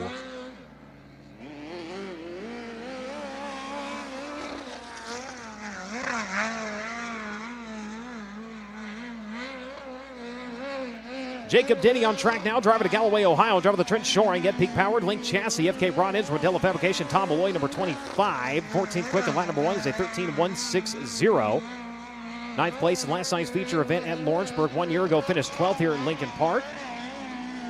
11 career Midget Week features coming into this week. Goes 8th quick on lap number 2 at a 12.954. 2 wins. Lincoln Park winner in 2022. Going to see if he can back that up here this evening. On the track now, Kayla Rell out of Dillsboro, Indiana, driving the Davis Brothers, Hawkins Hardwood Floors, Farmville Honda Spike Chassis, Kayla Rell Racing number 4K. Goes 18th quick on lap number 1 with a 13.255. A last outing in sprint car competition last night at Lawrenceburg. Finished 10th in the feature event. Comes around lap number 2, a 13.255. So again, lap number 1, 13.255 for Kayla Rell. Going to put her 18th quick. Broken rocker stand, sidelining Logan Seavey, battling for the lead last night. Look out to turns 3 and 4. Driver to Sutter, California, driver the Indy Fuel, AP Driver Development, Prime 47, Drexel Interior, CGCPA's Indy Custom Zone, MPV Express number 57 is 12th quick on lap number 1, a 13.071 second lap, 130.71. A fresh bullet beneath the bonnet of the Indy Fuel entry. Comes around lap number 2, 8th quick for Logan Seavey. 12.948, 129.4, 8 seconds for the driver, the number 57. Driver to Allentown, Pennsylvania on track now. That's Gavin Miller, driver of the Sound Gear Toyota Racing Development, Mobile 1 Curb Records, iBox Springs Speedway Toyota Link Chassis number 97. Miller coming around on lap at number 1. Going to be 12th quick at a 12.994. Last year, look out. Just about skips her off of the back straightaway. Had a 9th place finish here at Lincoln Park. Last night crossed 15th. Down in Lawrenceburg, comes around lap number 2. That's going to cost him 14.405. So a 12.994, lap number 1, 12th quick.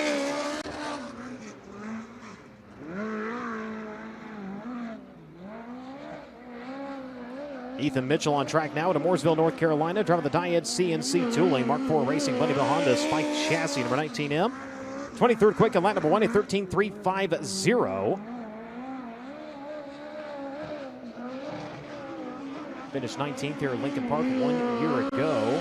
Driver coming up on 100 career feature starts. Comes around lap number 2, better, 13.103, 15th quick for Ethan Mitchell.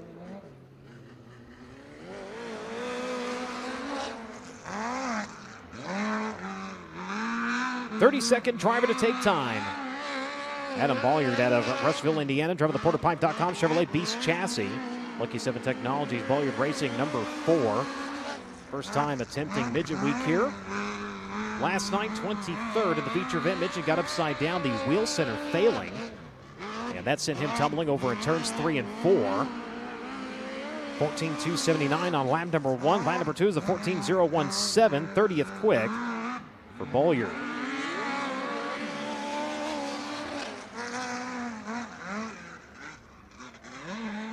Going to ball it up with the cushion over in turns 1 and 2 out of Ione, California. The NOS Energy Drink, EnviroFab, MPV Express, Toyota Spike Chassis, RMS Racing number 2. This is Justin Grant. Justin Grant in the 2. Lap number 1 is going to be a 13.867. Changed the lineup over in turns 1 and 2 that time.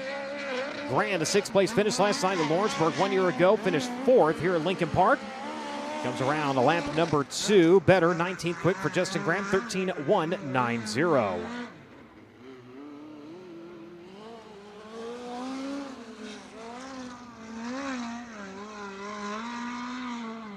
Down to the final few drivers to qualify here in Honest Abe Roofing qualifying. First start of the season for the driver of Evansville, Indiana, the United Mechanical, Jenkins Family Dentistry, Bryant Heating and Cooling, Karen's Custard Hamburgers number 8X. This is Jeff Schindler. Jeff Schindler in the 8X, 14.475 on lap number 1, puts in 33rd quick, trying to move up the list here. On the hammer around to the front straightaway, lap number 2. He picks up a couple of spots here. 31st quick, Jeff Schindler. A 13.949 second lap. The 2023 Extreme Outlaw Midget Champion on track in Clovis, California. Driver the Mobile 1 TRD, Peels Curb Records, IWX, Speedway Total Link Chassis number 71. This is Jade Avedissian. Jade Avedissian in the 71. 25th quick on lap number 1, 13.448 seconds. 12th last night at Lawrenceburg. Finished 7th 1 year ago here at Lincoln Park. Started off in the micro ranks with the Dirt 2 Media National Open Wheel 600 Series. Comes around lap number 2. Is going to be better, 13.354. 25th quick for Jade Avedissian.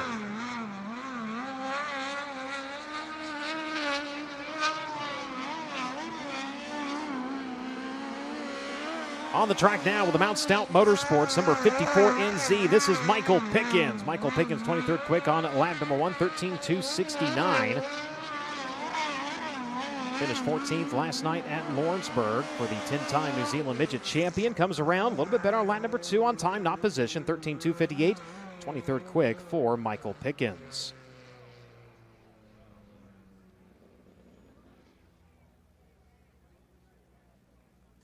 As that'll wrap up your Honest Abe Roofing qualifying. 5th quick tonight, Cannon McIntosh. 4th quick was Taylor Reimer. 3rd quick was Ryan Timms. 2nd quick was Emerson Axum. And tonight's overall fast qualifier comes here to Locust Grove, Oklahoma, thepristineauction.com. NOS Energy Speedway, Toyota Powered Spike Chassis number 86. Race fans, give them a hand, Dason Pursley.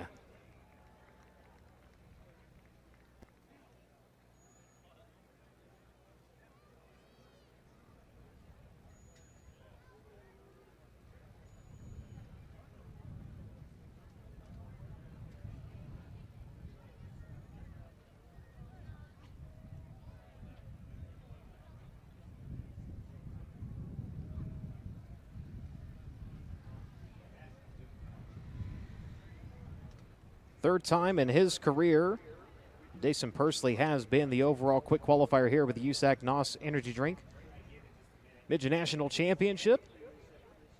Clyde Martin Memorial Speedway 2021 was the first time he was your quick qualifier. Sun Prairie also in 2021. And Jefferson County in 2023. So this will be quick qualifying number 4 as we send it down trackside. And that's 2 in a row for CB Industries last night. Zach Weigel picking up your Honest Abe Roofing Fast Qualifier Award. Tonight, Dason Pursley coming home first in qualifying at Lincoln Park Speedway for night number 2 of Indiana Midget Week. Dason, Lincoln Park Speedway, a lot different than Lawrenceburg Speedway. One thing we were talking about earlier was the way you enter the track and you're coming straight to green. that approach looks different for everybody. How would you say that you're approaching that most of the time, and does it vary with condition? Yeah, it's definitely very, very tricky. I feel like a driver, you really like, coming to green second time by, but if you kind of look at it, it's always your first lap is usually sometimes your better lap. So it's kind of weird that, that shorter distance there usually builds the most speed, and your first lap's usually better. So it's just different kind of ways to approach it, I guess. But I think, my theory is anytime you hit the track as fast as you can and get wide open, that's somehow going to be faster in my mind. So I feel like that's what we're able to do. The CB Industries cars are really, really fast right now. With Zach going quick time yesterday and me going quick time today, it's just they're kind of driving themselves right now come qualifying time. And I thought I messed up there on the first lap, but was able to kind of salvage a good second lap and was able to put it on top of the board. And with what's been a really consistent USAC Knox Energy Drink National Midget season so far for you and CB Industries, you took over the point lead last night for the championship point series, and we've got a long way to go. But would you say it adds more pressure to the season? A little bit. I try to, not look at the points or not try to go to Twitter when I see, someone tag me in something or whatever the case may be. But it's hard to not look at them for say. So yeah, just try to keep on being consistent. I know the car is going to be, really good every time I hit the racetrack, and it's just kind of up to my job to not make any mistakes or do anything silly. So yeah, nonetheless, I can't thank Chad, Carlin, Cam, Danny, everyone back there at the pits for making that thing go around, and it's been a pretty good start to the season. Well, Chad Boat, of course, a winner here at Lincoln Park Speedway with USAC Knox Energy Drink National Midgets for Indiana Midget Week. He is making decisions on the car for Dason Pursley, tonight's Honest Abe Roofing Fast Qualifier.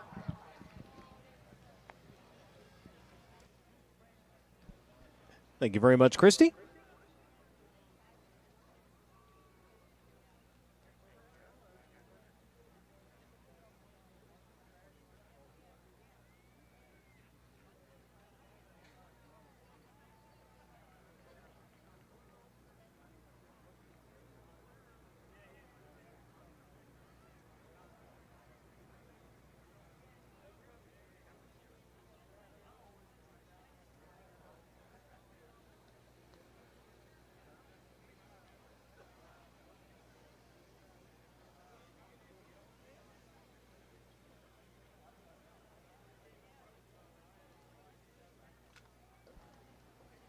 So a little bit of moisture being spread around the bottom side of the speedway.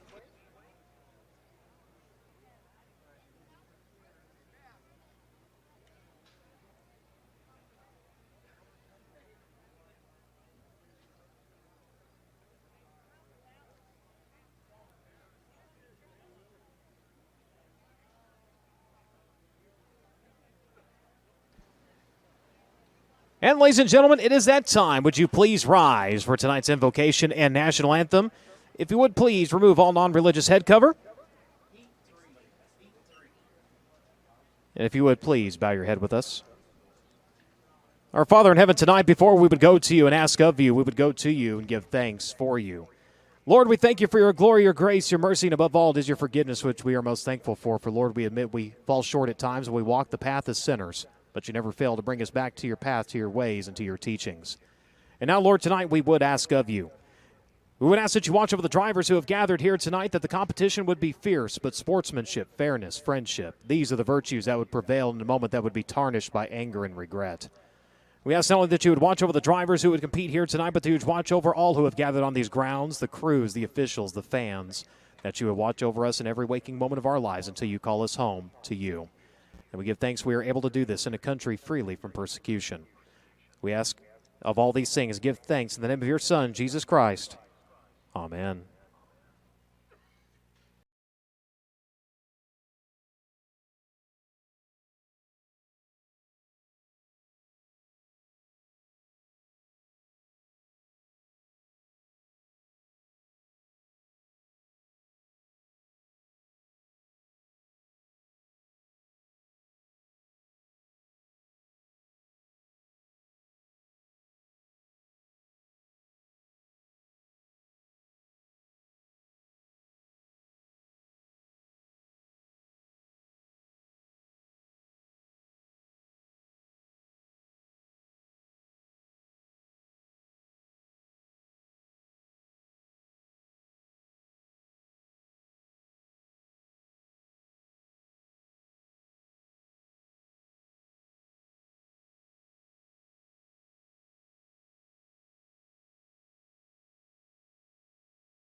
Beautiful downtown Putnamville. It is Lincoln Park Speedway, night number 2 of Indiana Midget Week. Joined tonight, of course, by the 410 non-wing sprint cars. If you're just joining us here on the broadcast or just joining us here in the stands, 38 drivers checking in with the USAC NOS Energy Drink Midget National Championship. Sprint cars are going to be making their way into the staging lanes here in just a moment, as we'll get ready to go into heat race action here in just a bit. Make sure to stop by the USAC merchandise trailer before you leave here tonight while your size, color, and design is still available. They are out of the rosters, though, so if you're going down there looking for that, you're going to want to go to the USAC Twitter page and our Facebook page, as that is where that has been posted. Again, down at the merchandise trailer. They are out of the roster sheets, but you can find USAC Racing online at usacracing.com. Make sure to find us on Facebook. Simply search for USAC Racing. Follow on Twitter and Instagram at USAC Nation.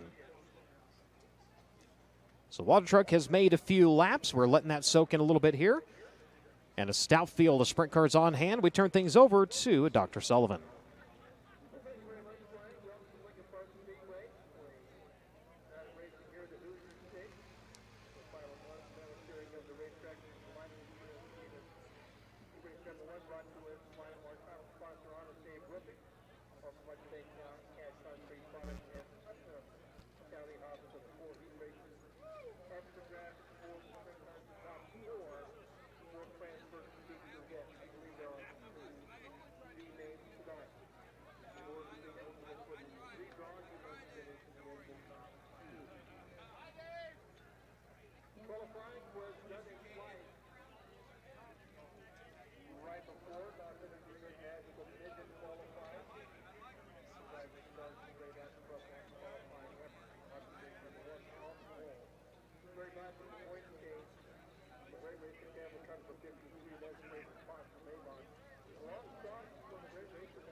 Let's try this mic. That'll work good. Let's start over. Heat race number 1 brought to us by Honest Abe Roofing. On the pole position, car number 53 from Avon, Indiana. That's Braden Fox. Alongside of the 47 from Buckeye, Arizona. That is Chargin Charles Davis. Raisin City, California's Mitchell Moles will be alongside in the 19 AZ. He'll be joined by Lincoln Park Speedway regular in the 9Z Oak Motors entry. That is Zach Pretorius. A couple of Californians make up row number 3 on the inside of the 41. Last year's Boss Series champion, last year's National Sprint Car Hall of Fame and Museum Wildcard Award winner, the winningest traditional sprint car racer in the nation from Camarillo. That is Ricky Lewis. And alongside the 51J from Chino Hills, California, that's Eddie DeFoya. Rob Cahill comes to us from the state of Minnesota. He's in car number 78. And from right here in Greencastle, or just down the road in Greencastle, the 99J, that is Kyle Johnson. At the rear of the field, car number 26 had trouble early on in hot laps from Sonoma, Washington. That is Chance Crum. And again, as we have mentioned before, sprint cars are a regular Saturday night feature here at Lincoln Park Speedway. At the moment, it's Ty Mahako, the 2-time and defending champion of the Bull, at the top of the points. But it's still early, and drivers such as Braden Fox and Harley Burns certainly are very much in the equation. Brandon Spencer also a winner here in the 2024 season. Brian Hotties in the flag stand as always. 8 laps will be the distance, and again, the top 4 will transfer to the feature event. We're looking forward to seeing you at Bloomington Speedway tomorrow night. Here's a thought for the future. As long as this is the regular order of the day for Indiana Midget Weeks, and we think it will, would it be nice to have an overall sponsor to crown a champion of the sprint car portion of Indiana Midget Week? I think that'd be a lot of fun to do that little series within a series.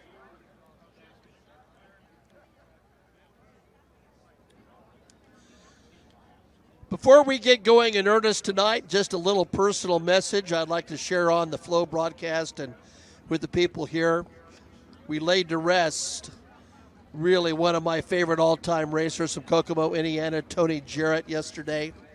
Tony Jarrett was one of the backbones of the sport that made it so very good.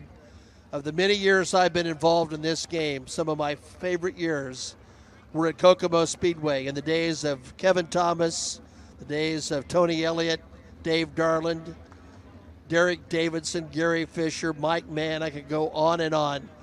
But the two Tonys, Tony Plew and Tony Jarrett, were so much fun. To his family, which is very involved in racing, his widow Lisa, Randy, who is just outstanding, and Logan, a USAC sprint car winner, we offer our condolences. It was a life well lived. He was full of energy and full of zest. He touched the lives of all of us who knew him. I will always remember that 29 on Sunday nights at the Kokomo Speedway. We know that Brett Bowman very much involved in a tribute, and the funeral also officiated by the great Cody Swanson. That tells you all you need to know about Tony Jarrett, who we think of as we go racing here this evening. Well, Braden Fox, we mentioned this much earlier. His grandfather, Galen Fox, one of the all-time greats, made his mark at the Indianapolis Motor Speedway National Sprint Car Hall of Fame and USAC Hall of Fame. Really began with Lawrence Fox, not of a relation. In the early days of Bloomington Speedway, ultimately decided that perhaps more talented with the wrench was instrumental in the career of Sheldon Kinzer. Then ultimately Brad Fox, a champion here in 1997, along with a championship at Bloomington, raced with both the wing and non-wing. And Braden Fox, we've watched him start to find his way and assert himself. And again, a big salute to the Fox family. In spite of being in the title chase, both Brad and Steve and Braden made their way to Knoxville Raceway last Saturday to be on hand for the induction of the great John Stanbro, for whom the Fox family, Stanbro, had so many great years behind the wheel of that 53 machine. Rob Cahoe spent quite a bit of time on the USAC trail. Had a chance to meet his father several years ago. His father had a replica car of a longtime racer in the North Star State and at Knoxville Raceway, and a Justice Brothers sponsored car. Many of you may remember Bob Hopp. But the minute I saw that car with Rob's dad, I knew that was a Bob Hopp tribute car. So 38 strong tonight, 38 strong in the midgets. That makes for a great night of racing in the middle of the week in the state of Indiana. That's why we love this place so very much.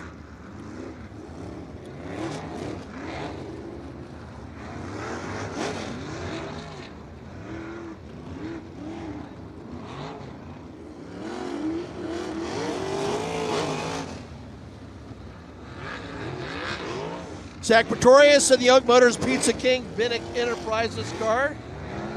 Good to have him with us. We hope that, let's see if Chance Crum made it back out. Chance, we mentioned, had that problem earlier in the night. The Redeemed Racing Elliot's Custom Trailers and Carts CSI car.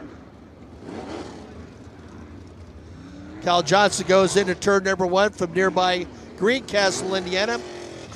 Jack's Trash, Witt's Lawn Care, Don Julio, and Noble's Tax Service, some of his sponsors.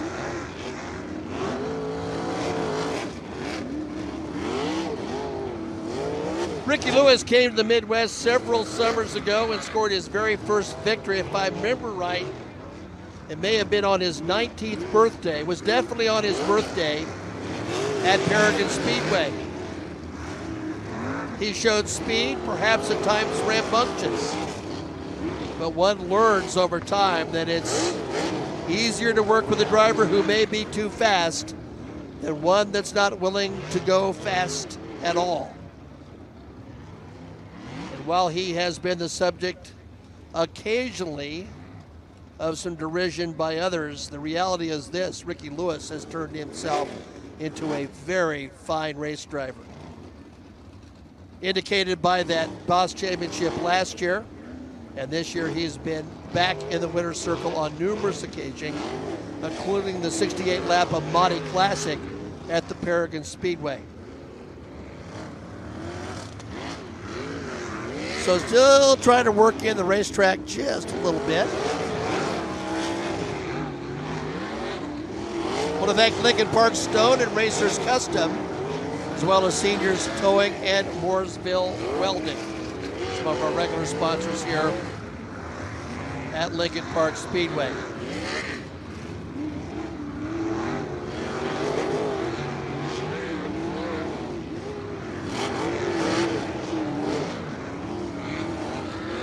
Tomorrow it's Red Clay of Bloomington, 101st year of Bloomington Speedway. We celebrated the centennial all of last season.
By the way, our defending and two-time champion, Ty Mahako, who did he look up in the formative years of his racing career in sprint cars?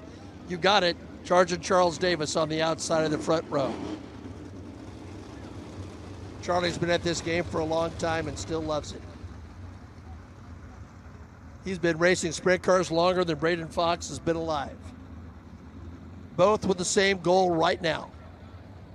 Top two will go to the invert. 8 laps will be the distance. Top 4 will transfer to the feature event. Brian Howdy looks them over and we are racing. Fox out for the early advantage. Sergeant Charles working to the outside. Raisin City, California's Mitchell Moles working on the bottom. Pretorius and Yoke Motors, 9Z right now in the 4th position. Oh, Sergeant Charles, a little contact there. He's rolling, but that brings the proceedings to a halt.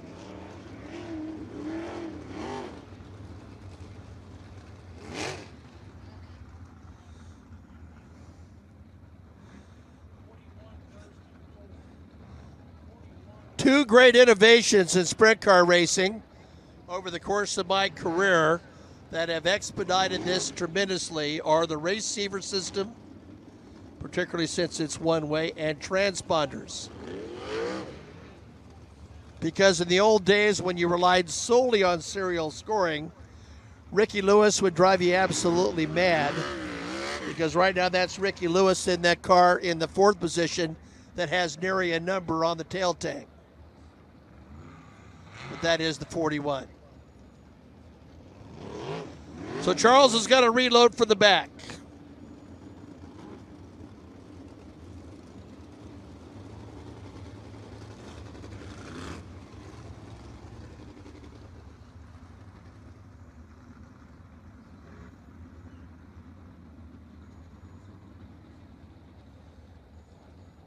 If there was a Chamber of Commerce in Putnamville, Indiana, this would be Chamber of Commerce weather.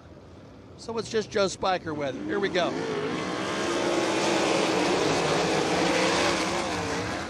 Mitchell Bowles, so outstanding in the micro ranks before he made his way to Indiana, stalking Braden Fox in the 53. Ricky Lewis taking a peek to the outside. Rob Cahill, always brightly colored cars running in the 5th spot.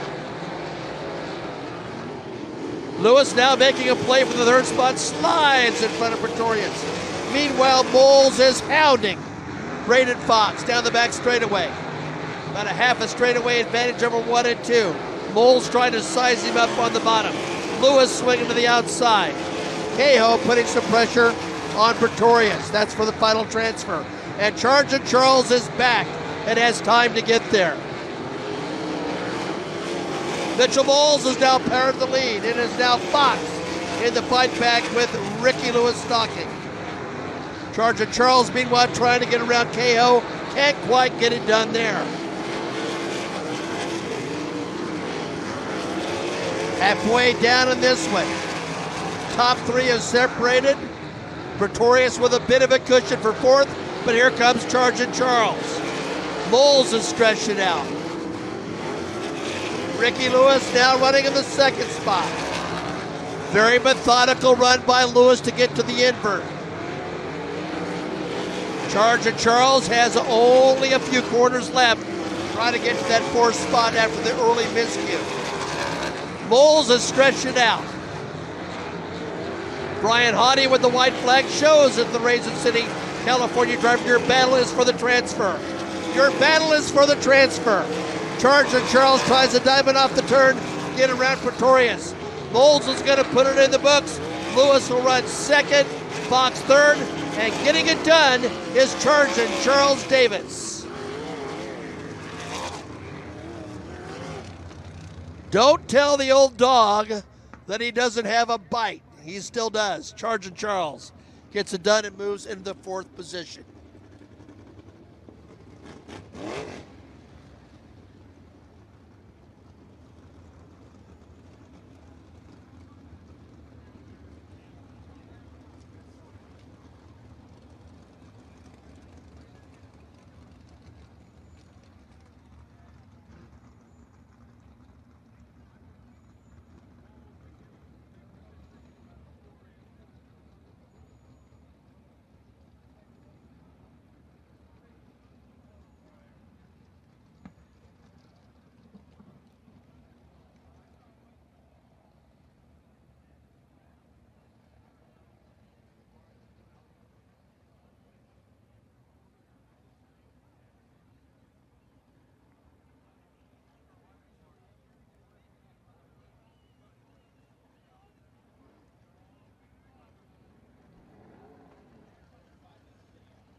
Heat race number 2 looks this way. From Martinsville, Indiana, Andrew Prather, the 8P, will joined by Arizona's Kyle Shipley in the OG.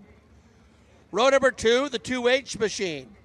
From Fillmore, Indiana, that's Ivan Glotzbach. Alongside from Greenfield in the 06, it's Ryland Gray. Brazil, Indiana's Harley Burns in the 16H, will be joined by Peoria, Arizona's Ty Mahako in the 24P. Illinois' driver Mario Clausers in the 6, joined by Worthington, Indiana's Jaden Rogers in the 17 GP. Then we'll find Corey, Indiana's Brandon Maddox in the 28, joined by Galveston, Indiana's Landon Butler in the 18.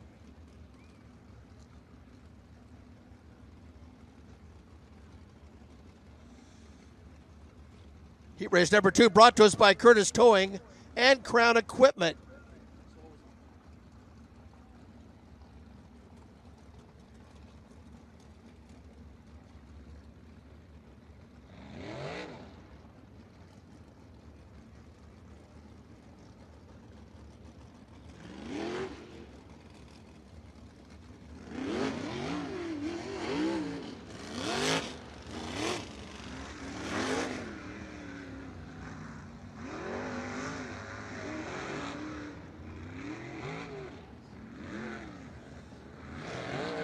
So Jaden Rogers, a former Rookie of the Year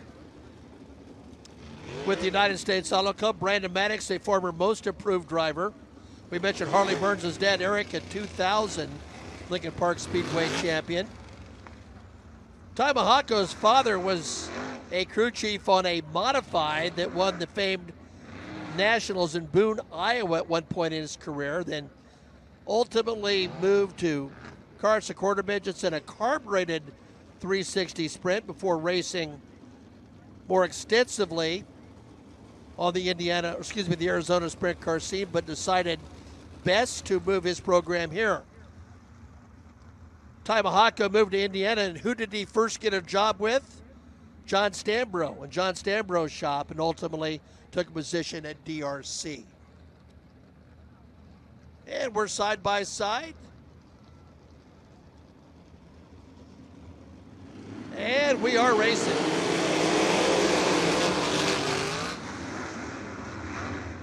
Ivan Glotzbach trying to root on the bottom in that 2H machine. He's normally an I1. That's a number and color scheme used by former track champion Brian Hayden. The bull Ty Mahako churning the dirt in the 24P. He's got Jamie Paul's car moving on the inside. Mahako, a two-time winner here in 2024.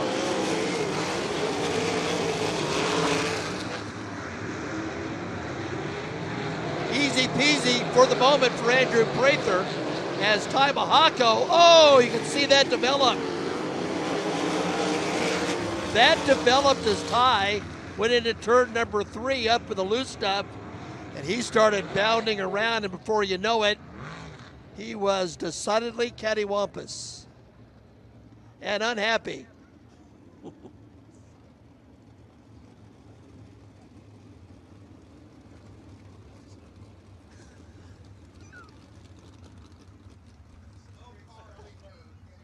Well, can he go for the back to the front?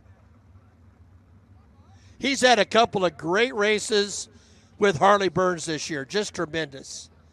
And Harley has really started to find his way. You've watched, many of you great fans have watched this for years. You see a young driver, they try to put a couple of good laps together, then it's a heat race, then it's half of a feature event, then something goes awry.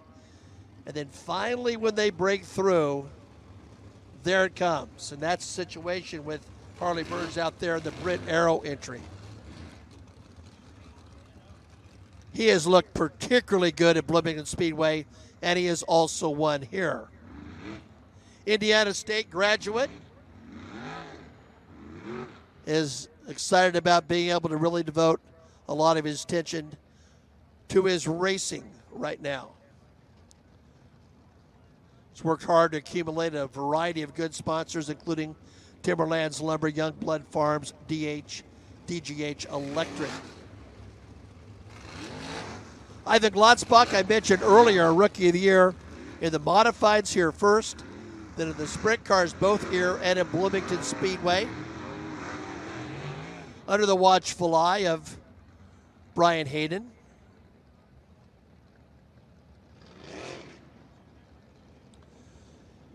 He's in the Racers Custom Man Collision Knuckle Busted Retrievers Tyler Cox Remax car. 2 laps have been scored, 6 remain.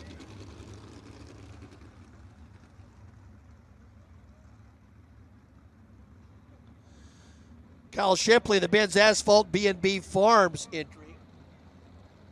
I think Kyle, when he first came up here, was so much desire to race. I think he actually spent a little bit of quality time in his transporter, calling that home for a while. Here we go.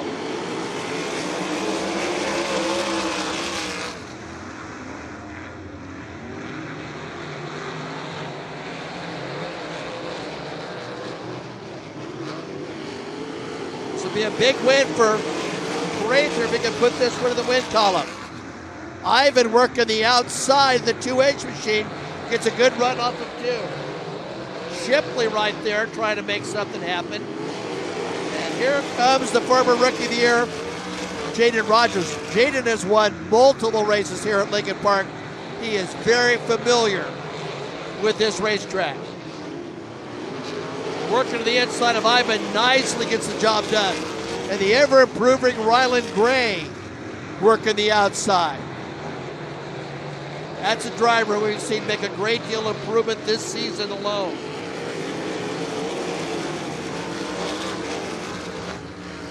Shipley trying to hold off Jaden. Ryland Gray running in the 4th position. Prather now beginning to feel a little bit of heat. With a couple laps remaining. Oh man, again that 2nd position is important. That's part of the invert. But Jaden looks hungry to get all the way to the top. And here comes Ryland Gray using the outside. Up on the famed Lincoln Park cushion. Jaden trying to work underneath Prather. It is going to be a close one at the line. And it looks like Jaden Rogers gets it done. Andrew Prather, Ryland Gray, and Kyle Shipley. Boy, that's a victory I think Jaden can really use. Pay him off, ladies and gentlemen. There he is, Jaden Rogers.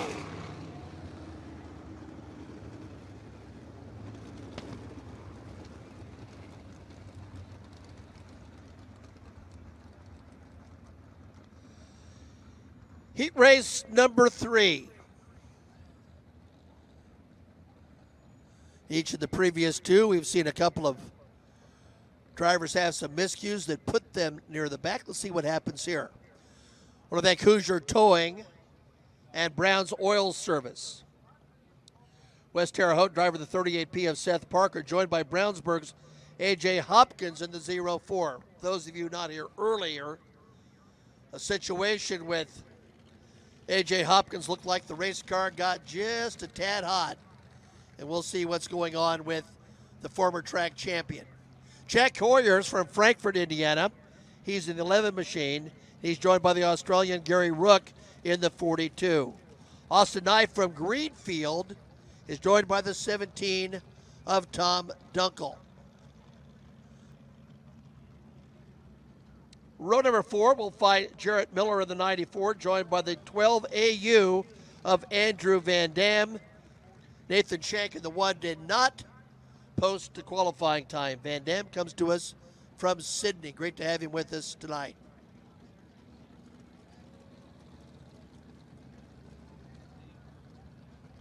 And Dave Gross in his always throwback design car has been added to this heat. Good to have Menifee, California's Tom Dunkel with us tonight. I believe it's his first appearance here, at least in recent history, at Lincoln Park Speedway.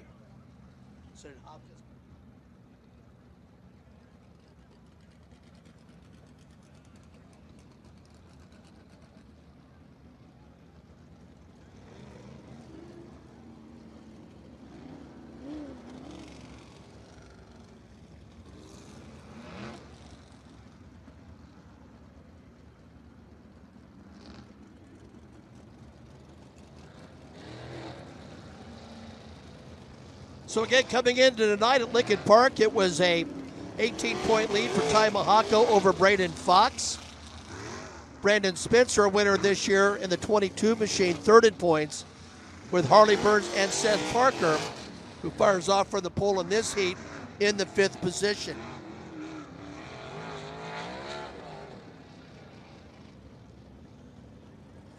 Seth, the driver who has shown some real speed this season and has shown speed throughout much of his career. We mentioned that Jack Hoyer had a chance to race for Hall of Famer Paul Hazen, and a lot of people had their eye on this young man given what he had done in the micro world in the state of Indiana. He's on the inside in car number 11. Pro flag in the air. Brian Howdy says next time by we will go green.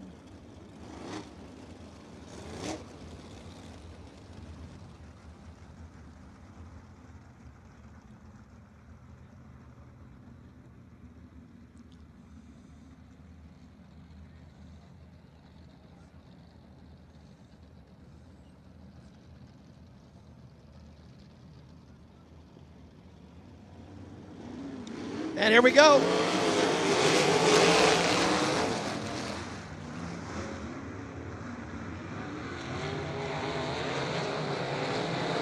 little bit of bobble on the outside by Parker. That's all Gary Rook needed to walk through that door and take the lead. Hoyer lurking in the white number 11. Austin 9, the familiar Family 97 car, running in the 4-hole. Parker now in a fight back as Hoyer backs it into turn number 1. Jack tries to diamond off the turn down the back straightaway. That's how he sets up through 3 and 4. Parker now looking to the inside of Rook, now fades to the outside. Matches the pedal coming off at 2, has to get on the binders just a bit. Hoyer trying to take advantage in the 11. And Nathan Shank, who did not take a qualifying effort, right now is in a transfer position. So another Arizonan in Shank running in the 4th position with Nye trying to take over that final transfer spot. We are yellow, yellow, yellow.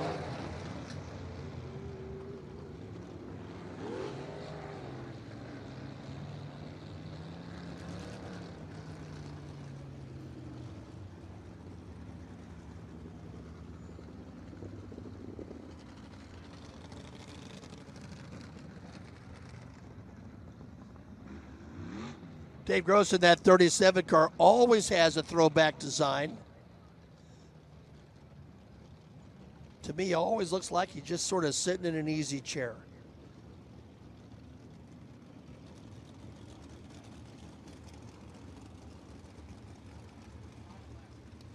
We got 5 down. 5 are in the books.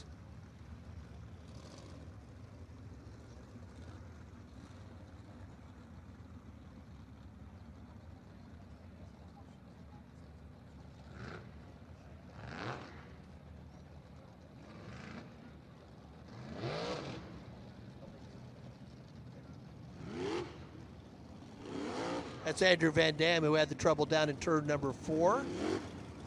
Well, Parker gave up the lead momentarily, but found his footing once again. Hoyer's been impressive running in the 2nd spot. Gary Rook and Nathan Shank in the 1 machine. Let's remember that Shank started essentially scratch on the field, although the 04 of A.J. Hopkins did not present for this heat race.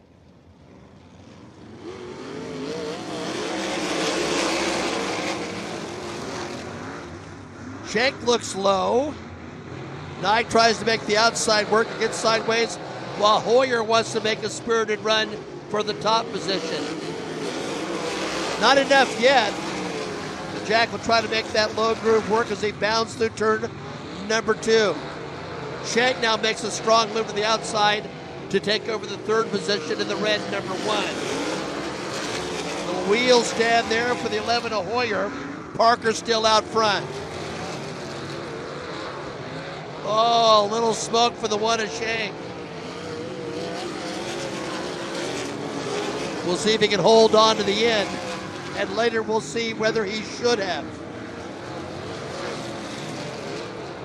Seth Parker cares less. He's out front now by a nice margin and can cruise from there, barring any miscue.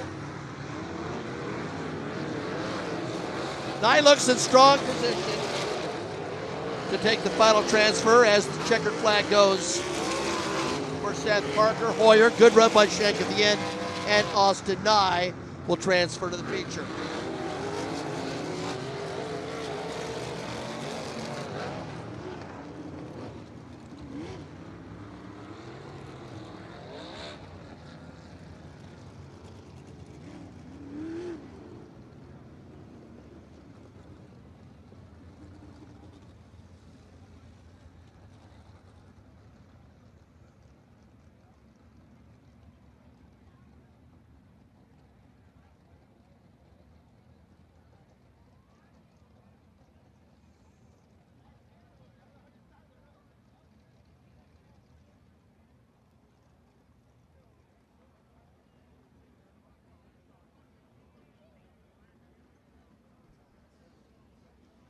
As K&K Insurance man Steve Sinclair looks at things like a hawk.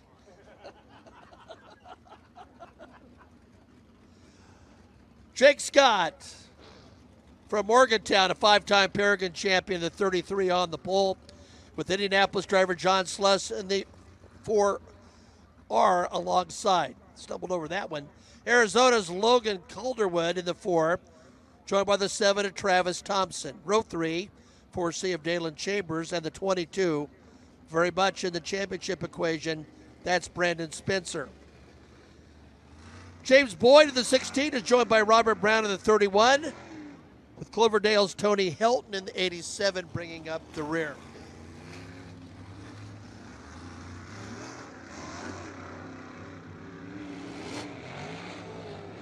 Logan Calderwood calls Goodyear, Arizona home, right there on the western edge of Phoenix, Arizona. Probably swallowed up by now by the growth of the city. Travis Thompson calls Terre Haute, Indiana. He's in the 17 machine. So again, we started straight up. Jake Scott was the fast qualifier in his combined hot laps and qualifying session. James Boyd, the driver of the 16, comes to us from Villa Grove, Illinois. Dalen Chambers from Bowling Green, Indiana. Dalen, a regular here at Lincoln Park Speedway in the 4C.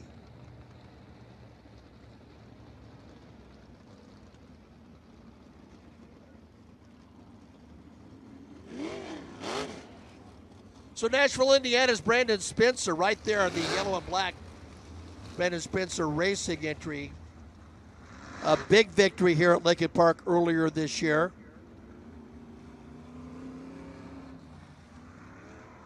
And it was one that was not unsurprising given how strong he had been. He had been one of those guys who had been in the bad luck cycle. And luckily was finally able to shake that and to get into victory lane.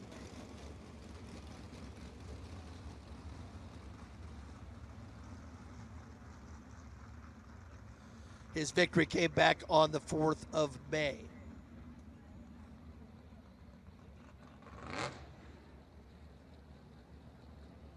Great opportunity for John Sluss to transfer into the feature event.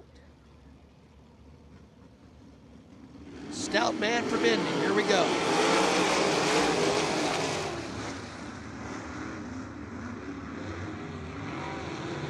So used to seeing Jake Scott in a red machine, but now going to the black, he's out front. Logan Calderwood, a great family name, working to the inside in the 4, battling John Sluss, also in a 4 for the 2nd spot. Travis Thompson right now in a transfer spot, but keep an eye on Brandon Spencer, who's running the rail in that black and yellow 22 car. Spencer rockets off at turn number 2, moves to a transfer spot, he's hungry for more. Brandon dancing around on the cushion, right behind Calderwood and Sluss.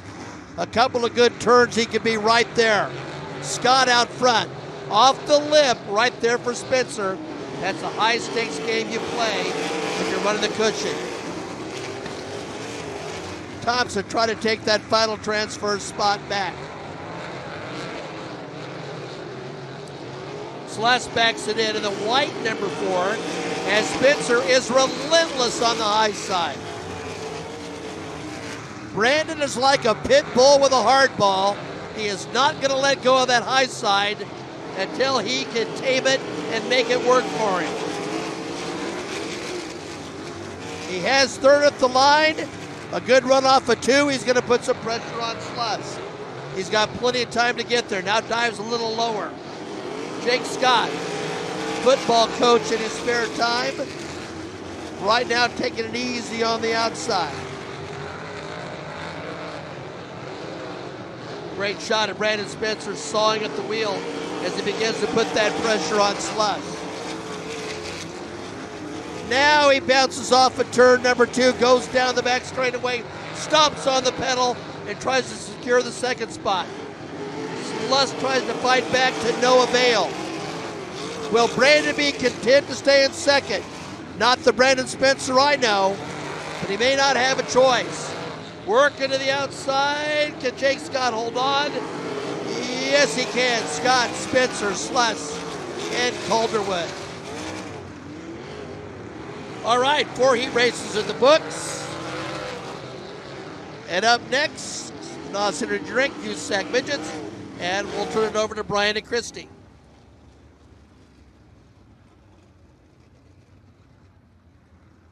Thank you very much, Pat.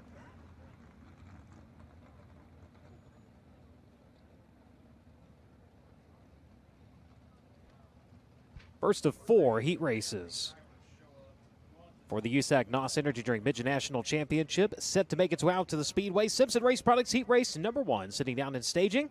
We'll set the field for you. Driver who's slated for the pole position at Kennedale, Texas. Driver of the Realty Connect, Stanton SR11X, Spike number 27X. It'll be Kyle Jones. Lining up next to him, you'll find Kyle Cummins. He's out of Princeton, Indiana. Driver of the Ashwegan Speedway Elite Midwest Lawn and Landscaping number 3G. Next row from the inside, it'll be Ricky Lewis out of Camarillo, California. Driver of the Metalloid 1 Performance Products, Borner Welding, Stanton DRC Chassis number 54. And for the 4th starting spot, you'll find Jacob Denny. He's out of Galloway, Ohio. Driver of the Trent Shoring at Pink Powered Link Chassis, FK Rollins number 25. 5th starting spot, that will be Cannon McIntosh. He's out of Bixby, Oklahoma. The Gear Wrench TRD Speedway Total Link Chassis number 71K. And tonight's quick qualifier will roll from 6 out of Locust Grove, Oklahoma, the pristineauction.com. NOS Energy Toyota Race Development number 86. That is Dason Pursley. Next row from the inside, it's Hank Davis out of Sand Springs, Oklahoma. Driver of the Belling Racing Equipment, Signs of Life Graphics number 8. And outside of him, Lance Bennett out of Aurora, Colorado. The Simpson Go Fast Energy Drink Stanton Spike Chassis number 91. 9th starting spot, that'll be Jeff Schindler. He's out of Evansville, Indiana. Driver of the United Mechanical, Felker Esslinger, Spike Chassis number 8X. And your final starter slated to be Justin Dickerson. Dickerson out of Pittsburgh, Indiana. Driver of the Indy Performance Composites, ABD Toyota Link Chassis, Pro Door Manufacturing number 21D. As that'll be your scheduled lineup here for Simpson Race Products Heat Race number 1 of 4 tonight for the USAC NOS Energy Drink Midget National Championship, round 2 of Indiana Midget Week. Just about ready to go to green flag competition. Joining me up in the booth,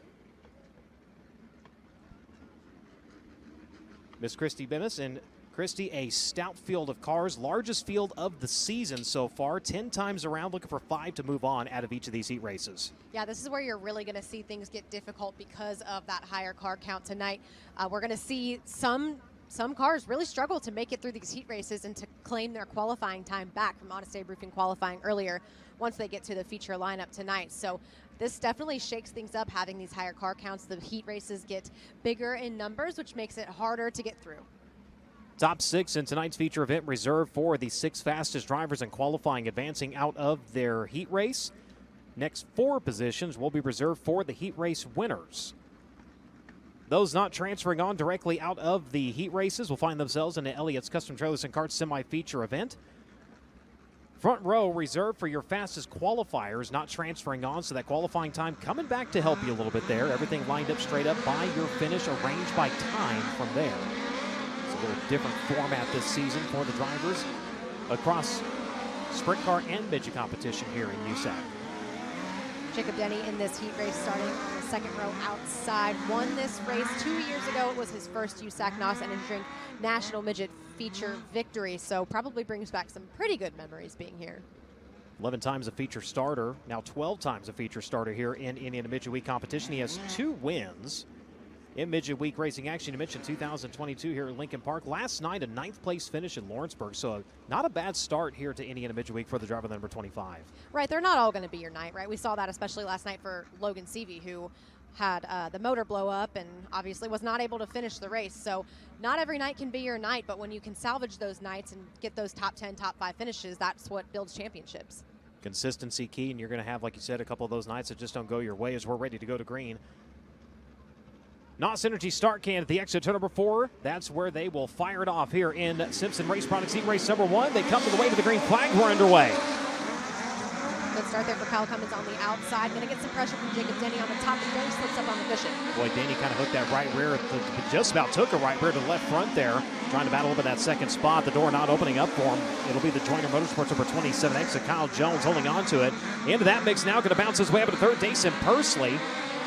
Remember, he was your quick qualifier tonight. Already picking up 3 spots in the early runnings here at Simpson Race Products Heat Race number 1. Cannon McIntosh sitting on the bubble right now in 5th, getting some pressure out of Ricky Lewis in the 54.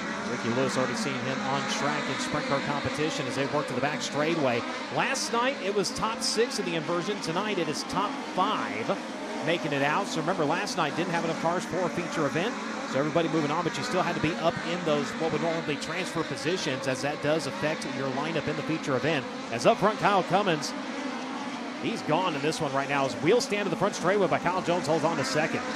In this case, it might actually be particularly beneficial for Ricky Lewis, who is already on the racetrack in the sprint car, because there are some spots in the racetrack that are a little bit more rough, so he might have already learned those things and he's better able to avoid them. You know, he's working up to the high side of the Speedway, and that Metalloid 1, number 54, and he's lost some ground too. The gear wrench number 71. As I say that, though, bobble on the part of Cannon McIntosh, just about launched it up the back straightway, going to take it down to the bottom of 3 and 4. Likewise for Lewis, not able to make up any more ground as we have 4 laps remaining, and Kyle Cummins, first time all season, just behind the wheel of a Midget. He's looking pretty good here as he hops the cushion a little bit off of turn number 4.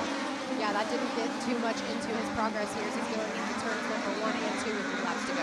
That was about a straightaway, just shy of a straightaway advantage. They'll come around this time to 2 to go. White flag coming next time by.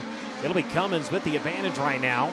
Kyle Jones taking that thing like a bucking bronco at both ends of the racetrack. He's bounced her sky high a few times. Dason Pursley running in that 3rd spot. Jacob Denny, Cannon McIntosh still the 5 drivers sitting in transfer spots.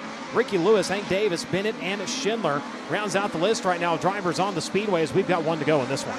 Jason Pursley, your current USAC National Midget point leader, was bouncing through some of those holes in turns number 1 and 2. He's adjusted. That's how adaptable these drivers are so quickly. Going to try to go for a second here, coming to the checkered flag. Can't quite get there. Laser over hard on the right side, though, as Kyle Cummins going to grab the heat race win. Kyle Jones in 2nd, Dason Pursley in 3rd, Jacob Denny, Cannon McIntosh. Those 5 drivers unofficially moving on into your feature event. Everybody else into that Elliott's Custom Trailers and Carts semi-feature event. So your winner, ladies and gentlemen, out of Princeton, Indiana, driving the Ashwegan Speedway, SR11X powered Spike chassis, Midwest Lawn and Landscaping, Lit Stars Racing number 3G. Race fans, give him a hand. Kyle Cummins. He'll take it down to the front straightaway. Let's go to Drake York. Thank you so much, Brian. Kyle Cummins has done a lot in his career at the Lincoln Park Speedway, including a couple wins with the Amsoil USAC National Sprint Cars. Has won here in local competition this season. But, Kyle, you're not really a big midget driver, so how hard is it to hop in the midget? Not only that, but start competing with this level of competition here during Indiana Midget Week.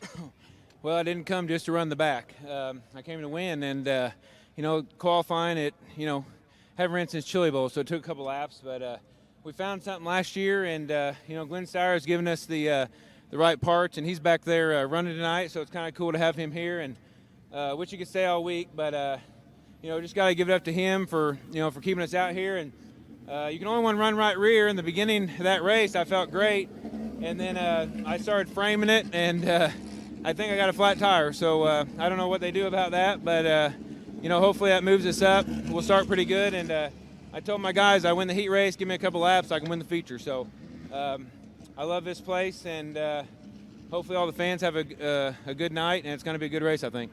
Well, Kyle was right. Indeed, he has a flat right rear on the 3G, but nonetheless, he collects the win in Simpson Race Products heat race number 1.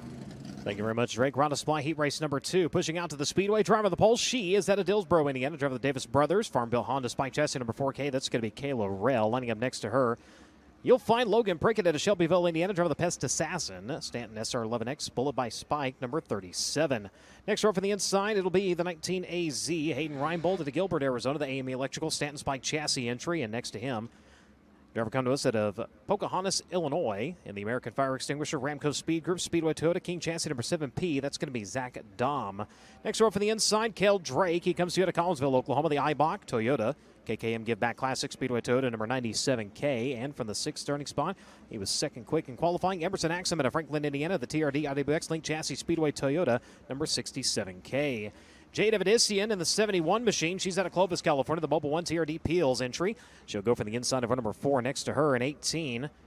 That's going to be Weston Gorham out of Colleyville, Texas. The Second Opinion Auto SR11 powered Spike chassis. Pulse Racing Innovations number 18 in.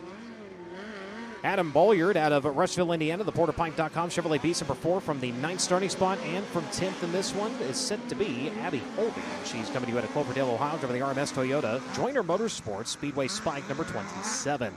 That'll be your scheduled lineup here in Round of Supply Heat Race number 2 with the USAC NOS Energy during Midget National Championship. So Kayla Rell, set to be on the pole. You've got Jade Avedissian and Abby Holbein, so 3 women among the lineup here in Rada Supply Heat Race number 2. A couple of good notes in this one. Hayden Reinbold rolling off 3rd on this heat race. Did pick up his best career finish last night. First top 5 with the USAC NOS Energy Drink National Midgets. He's got some other wins across various series over the last couple of years, but that's a really good starting spot for them. Emerson Axum told me in Victory Lane last night after finishing 3rd at Lawrenceburg Speedway, he feels pretty good about Lincoln Park. You'll see how he does here as we get ready to go to green. The NOS Energy start can is the starting point at the exit at turn number 4. Rail in 4, bringing him around as we go to green. Going to dash off into turns 1 and 2, side by side with the top spot. Rail going to rail it right through the middle here. She's going to hold on to the race lead, onto the back straightaway. Look at the battle for second. It's like a hornet's nest right now as they work around to the front stretch. Hayden Reinbold having to take some evasive action there as Emerson Axum got a little bit sideways or maybe just too far up the racetrack. Actually, that was Cale Drake. Got a little bit too far up the racetrack in front of him, so Hayden having to avoid that just fine. Boy, a challenge for the race lead. Rail able to fend off the charge of the Link chassis entry right now. Axum still running that second spot.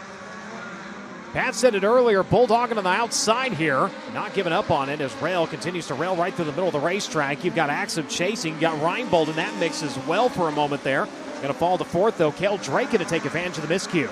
Jade Avedissian making her way up through the field, currently sits in 5th, going for 4th over Hayden Reinbold. Down to the bottom for that second spot. Does he have the run? He does. The I-Box springs over 97. Going to come around to secure it here. It's going to be Cale Drake up in a second. Now going to set sights on Rail as we've got 6 laps remaining in this one. So far, the former Midwest D2 midget driver doing a pretty good job here, holding on to the top spot. Got a pair of KKM cars coming after her. They work into turns 1 and 2. 5 drivers sitting in transfer spots as we got a challenge for the top spot. And you've got a new leader, Cale Drake, going to take it to the back straightaway. Just one little bobble out of Kayla Rail hitting a hole was enough for Cale Drake to do that. So 3 wide for second on the outside. The Link chassis entry able to take it. Avedissian right to the middle. She's going to say, not so fast, boys. Going to take over that second spot in the Mobile 1 entry. She's going to go top shelf through turns 3 and 4. Trying to charge her way up through the field here. Started outside of the transfer. Now challenging for the race lead to the back straightaway. There goes Jade Avedissian to the top. Cale Drake on the bottom side of the racetrack. It looks like Jade has the run. Cale Drake going to give her just enough room to scoot by. Boy, the 2023 Extreme Outlaw National Champion up top shelf and moving here. She's going to take over the top spot to the back straightaway. Had it by 2,000ths at the line. Takes a little bit too hard up the cushion. Now going to get slid back. Takes it back to the inside. White flag is out. Challenge is on at the top of the field. Going to be interesting here with the lap car of Adam Bolliard right in the line for Cale Drake, but Jade Avedissian gets enough of a stretch there, but I think she might be in the clear for this one. Boy, Bolliard around the bottom. He's going to stay the high side clear, and they're going to come around to the checker flag in this one. Jade Avedissian, what a run from 7th. Comes up to grab the win. Cale Drake in 2nd, Emerson Axum in 3rd, Zach Dahm, Hayden Reinbold. Those 5 drivers going to move on. Kayla Rail gave it all she had. Going to come up 1 spot shy. Going to find herself in a semi-feature here. Logan Prickett, Weston Gorham, Abby Holbein, and Adam Bolliard unofficially rounding out your field. But your winner, ladies and gentlemen, she comes to you out of Clovis, California. Driving the Mobile 1 TRD Peels Curb Records IWX Link Chassis Speedway Toyota number 71. Give her a hand, Jade Avedissian. What a run for Jade as we'll take it down to Drake. You said it best, Brian. What a run by the young lady out of Clovis, California. She missed the invert, and Jade, when you're put in a bind like that, I'm sure the expectation is to drive your way into a transfer spot. But did you expect to drive your way into victory lane? No, that just from my horrible job in qualifying. I knew if, we want to have a shot at it later, I had to win the heat race to put us, I think, maybe 8th. So, yeah, thanks. Sorry, I'm out of breath. I just haven't drove that hard in a while. So thanks to everyone at KKM. I buried myself early in the night, but at least we kind of recovered from there. Jade Avedissian, what a run from 7th to the victory here in her heat race. Thank you very much, Drake. As we roll into TJ Ford's heat race number 3. Driver of the poles out of Auckland, New Zealand, the Inferno Armor K1 race gear, VLOX number 54NZ. Going to be Michael Pickens. Lining up next to him in 2, Justin Grant of Ione, California. Driver of the NOS Energy Drink and Firefab MPV Express Toyota Spike chassis number 2. Next row for the inside, you're going to find Lil Bundy, Ethan Mitchell out of Mooresville, North Carolina. Driver of the Bundy Bill Honda Spike, Diet CNC Tooling, Mark IV Racing number 19M. And from the 4th starting spot, the Fort Kings Racing, Acro Seal, Stanton DRC number 14 out of Castro Valley, California. That's going to be Jake Andriotti. Next row for the inside, in the Inferno Armor, Rockwell Security, Smith Titanium, number 9 out of Coleman, Alabama. That's going to be Kevin Thomas Jr. And for the 6th starting spot, last night's feature winner, Ryan Timms out of Oklahoma City, driving the JBL IWX Mobile One Curb Records, number 67. Drake Edwards out of Surprise, Arizona, the Avanti Windows and Doors, Stanton Spike, Beaver Stripes, number 3P. We'll go from the inside of row number 4 into his right. Coming to us out of Royersford, Pennsylvania, Steve Buckwalter and the Buckwalter Roofing, Royalton Recycling, VRP Shocks, number 25B. Final starters set to be Glenn Stiers out of Ohsweken, Ontario, Canada, driven the Glenn Stiers Racing, Stanton SR11X Spike, Ohsweken Speedway, Kaiser Aluminum Reels, number 0G. That'll be our lineup here in TJ Ford's Heat Race number 3.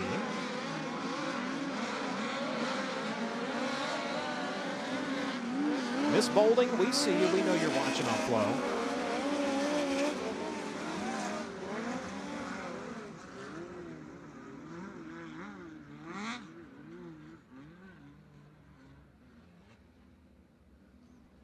So heat race number 3 of 4 onto the Speedway. Again, brought to you by TJ Forged.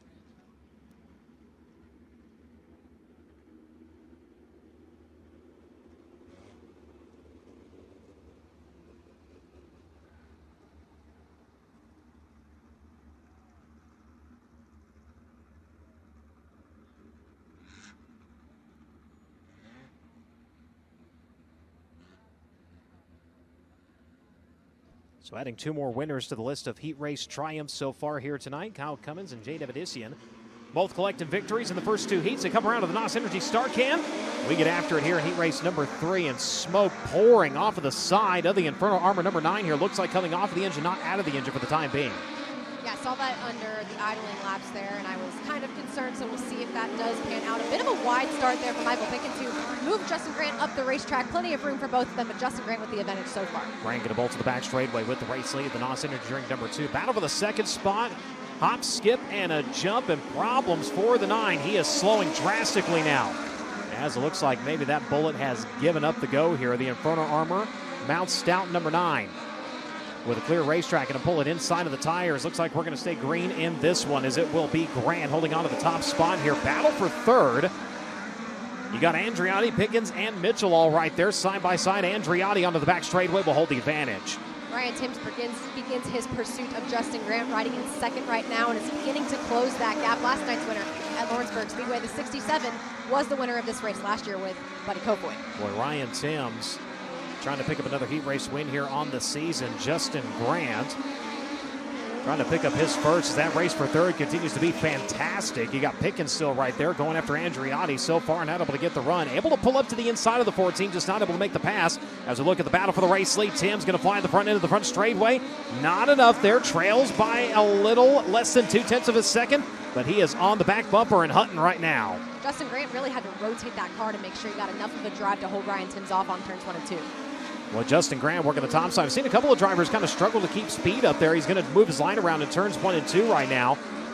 As Timms likewise moving his car around. He's going to go to the bottom of turns 3 and 4. Opposite ends, opposite line for both drivers. Side by side around to the front straightaway. It will be Grant by .076 as we've got 2 to go. Justin Grant holding on for dear life right now as Ryan Timms gets a good run, but bobbles on the cushion coming down the backstretch. Going to dig the fingernails in and try to hold on to that top podium step here. Timms going to come back after the inside to the way with a white flag. We got 1 to go in this one. And the mad scientist at the front of this one. Hold on to it as we work onto the back straightaway. Final time into turn 3. And at turn number 4, Tim's going to give it one last effort. Backs it in the middle of 3 and 4. That's going to nearly park him. And Justin Grant can hold on for the heat race win. Tim's going to cross in 2nd. Andreotti holds on to 3rd. Michael Pickens and Ethan Mitchell. Those 5 drivers going to move on into your Elliott's Custom Trailers and Carts semi-feature event. Buckwalter, Edwards, Stiers, and Thomas. Unfortunately, a DNF in TJ Ford's heat race number 3. But your winner, ladies and gentlemen, it comes to you to Ione, California. The NOS Energy Drink Toyota Spike. MPV Express number 2. Race fans, give him a hand. Justin Grant. Ryan Timms, Jake Andreotti, Michael Pickens, Ethan Mitchell. Those 5 drivers moving on. Steve Buckwalter, Drake Edwards, Glenn Stiers, Kevin Thomas Jr. unofficially rounding out your field. Hard-fought battle in that one, Drake and Justin Grant finally picking up a heat race win here this season. You beat me to my point, Brian. It seems like Justin Grant should already have a heat race win by now, but does not yet. And it seemed like every lap he knew where to place his race car to block the advances of flying Ryan Timms. Justin, it seemed like every lap you knew exactly where to put this NOS Energy Drink number 2. Were you kind of playing a bit of a guessing game out there, or did you know where he was going to be every lap so you could block? No, just trying to keep myself on the best part of the racetrack there, and it's moving around. I didn't feel great off of 2, and so I was kind of trying to, figure out how to not leave myself too exposed down in 3 and 4, and yeah, we've been working hard on the old Knott's Energy drink number 2. Everybody at RMS, Lacey and Dave, everybody's working hard. Been struggling a bit, but had some help from an ex-competitor tonight that's been trying to kind of help me get back on the right track here, and so thanks a lot to him. It felt a lot racier there. It felt like I could kind of do some things I haven't been able to do in a while. So just everybody's working hard, trying to help me get this thing going fast, and hopefully we're going in the right direction. Justin Grant had to pass a lot of cars last night on his way to a 6th place finish. He won't have to do that tonight, Brian. Justin Grant, your winner in TJ Forge heat race number 3.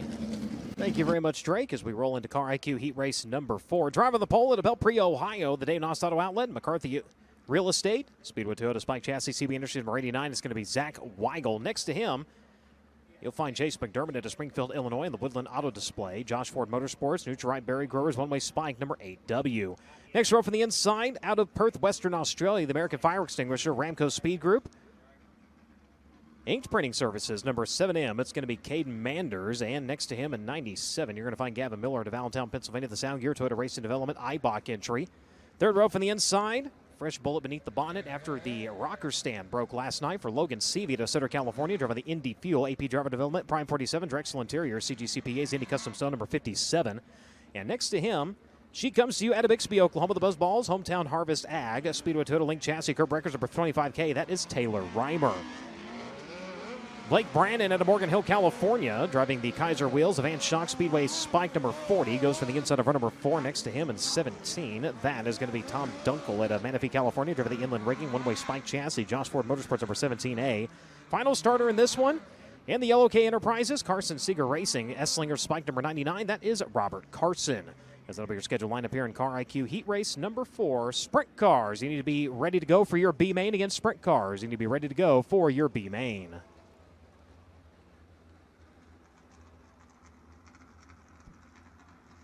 So Zach Weigel, quick qualifier last night for the first time in his career and only his 4th start in USAC National Competition. A little deep in the inversion tonight, though. Going to start at the pole of heat race number 4 on the Dave Noss Auto Outlet, number 89. Ended up with an 8th place finish last night in Lawrenceburg. Brings it off at turn number 4 to the Noss Energy start can, and we get after it. Holds on to the race lead onto the back straightaway. They are nearly 3 wide for the 2nd spot. They go side by side to turns 3 and 4. Trying the high side, nothing happening there. Was the 97. It will be the 8W. Chase McDermott holding on to the runner-up spot there. Gavin Miller holds on to 3rd as now Manders, he's got him going top and bottom here. 25K around the outside to the inside. Goes the Indy Fuel number 57. It's going to be Taylor Reimer on top of that battle. Taylor Reimer moves into the 4th position. Manders in the 5th, hanging on to it as Logan Seavey is in pursuit, but Manders gets a good run on Reimer there. Drives to the inside, slides at the racetrack, not able to get there fast enough. Just about folded that right rear under the wheel there for a second. As up front, battle for the lead. Oh, misstep by Weigel. Nearly parked it off at turn number 2, and that's going to open the door for Chase McDermott to roll by. McDermott had a more difficult night last night than we normally see him have, so this would be a good rebound for him. It definitely would, as he's going to about bike it up onto the right rear there for a second. Brings it back under control, rolls to the back straightaway. 3rd on back is anybody's guess right now. Seavey trying to avoid running a semi-feature event. Going to come around in that Indy Fuel number 57, and he will take the final transfer spot. Now, can he hold on to it as they're 3 wide onto the back straightaway? Logan Seavey trying to pick up some momentum to get the advantage on Caden Manders, but so far into the corner at number 3, Caden Manders throws a slider on Logan Seavey. Boy, Manders not giving up here, but not able to fend off the charge of the Indy Fuel number 57 as he'll take that Prime 47 machine onto the back straightaway into that 5th spot. Right in front of him, he got Gavin Miller. They're chasing Taylor Reimer. Reimer right now, a little bit of a misstep on the high side. That opens the door. She's going to slam it shut quick, though, in the Buzzballs number 25. Taylor Reimer really the only one who was using the top side of the racetrack on that last lap. Logan Seavey does utilize it on this one. 2 to go. White flag coming next time. Up front in this one, Chase McDermott. Got her set on cruise control right now. Finished 20th last night in Lawrenceburg with a DNF, unfortunately, as they work onto the back straightaway. Again, the Labco going to fly this time as they work up at turn number 4. McDermott and the Josh Ford Motorsports Woodland Auto Display number 8. Keep an eye on the race for a second, though. Weigel got Reimer chasing into turns 1 and 2. Zach Weigel rotating the car just a little bit more at the apex of the corner than everybody else seems to be. Taylor Reimer has a good run coming into 3 and 4. Will it be enough? Doesn't look like it. Not going to happen, as it is Chase McDermott picking up the win. Zach Weigel holds on to second. Taylor Reimer in third. Gavin Miller and Logan Seavey unofficially taking the final transfer into the feature event. Caden Manders, Blake Brannon, Tom Dunkel, and Robert Carson unofficially running out your field. But your winner, ladies and gentlemen, hails out of Springfield, Illinois. Driver of the Woodland Auto Display, Inland Ranking MP Environmental number 8W. Give him a hand, Chase McDermott, as we take it down to Drake. Chase McDermott, in his second appearance on the season, collects the win here in Car IQ Heat Race number 4. The three-time Badger Midget champion running for Josh Ford Motorsports during Indiana Midget Week. And Chase, Zach Weigel got all sorts of crossed up in front of you, and you kind of had to take evasive maneuvers. So take us through your thought process and the actions you had to take from inside the car to not only miss him but get past him. Well, really, I was just trying to find a, smooth line through here.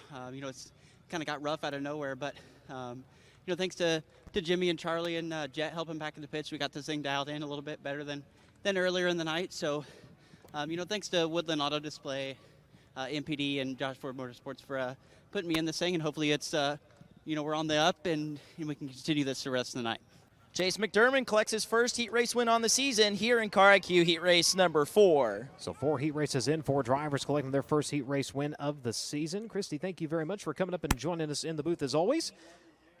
As coming up next is going to be your semi-feature event for your sprint cars. And Dr. Sullivan will be back on the call.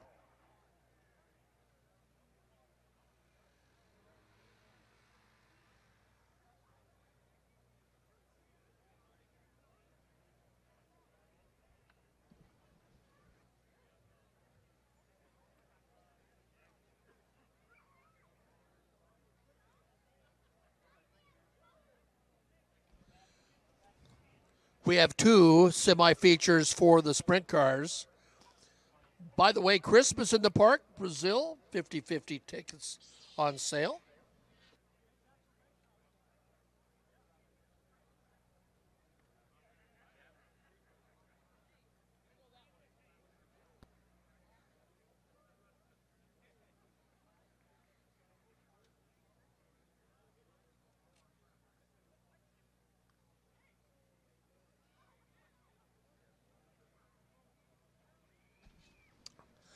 Again, 10 laps of distance. Top 2 will transfer to the feature event. Looks this way. On the pole, the 9Z. This is sprint car B main number 1. On the pole, the 9Z is Zach Pretorius. Joined by the Australian, the 42 AU of Gary Rook. Minnesota's Rob Cahoe in the 78. We'll be joined by Tom Dunkel in the 17. Row number 3, that's Eddie Tafoya Jr., the 51 from Chino Hills, California, with Jarrett Miller, the 94, alongside. Snohomish, Washington's Chance Crum, the 26 on the inside of row number 5, joined by Andrew Van Dam in the 12 AU from Sydney. Westville, Indiana, Sam Hines in the 71H.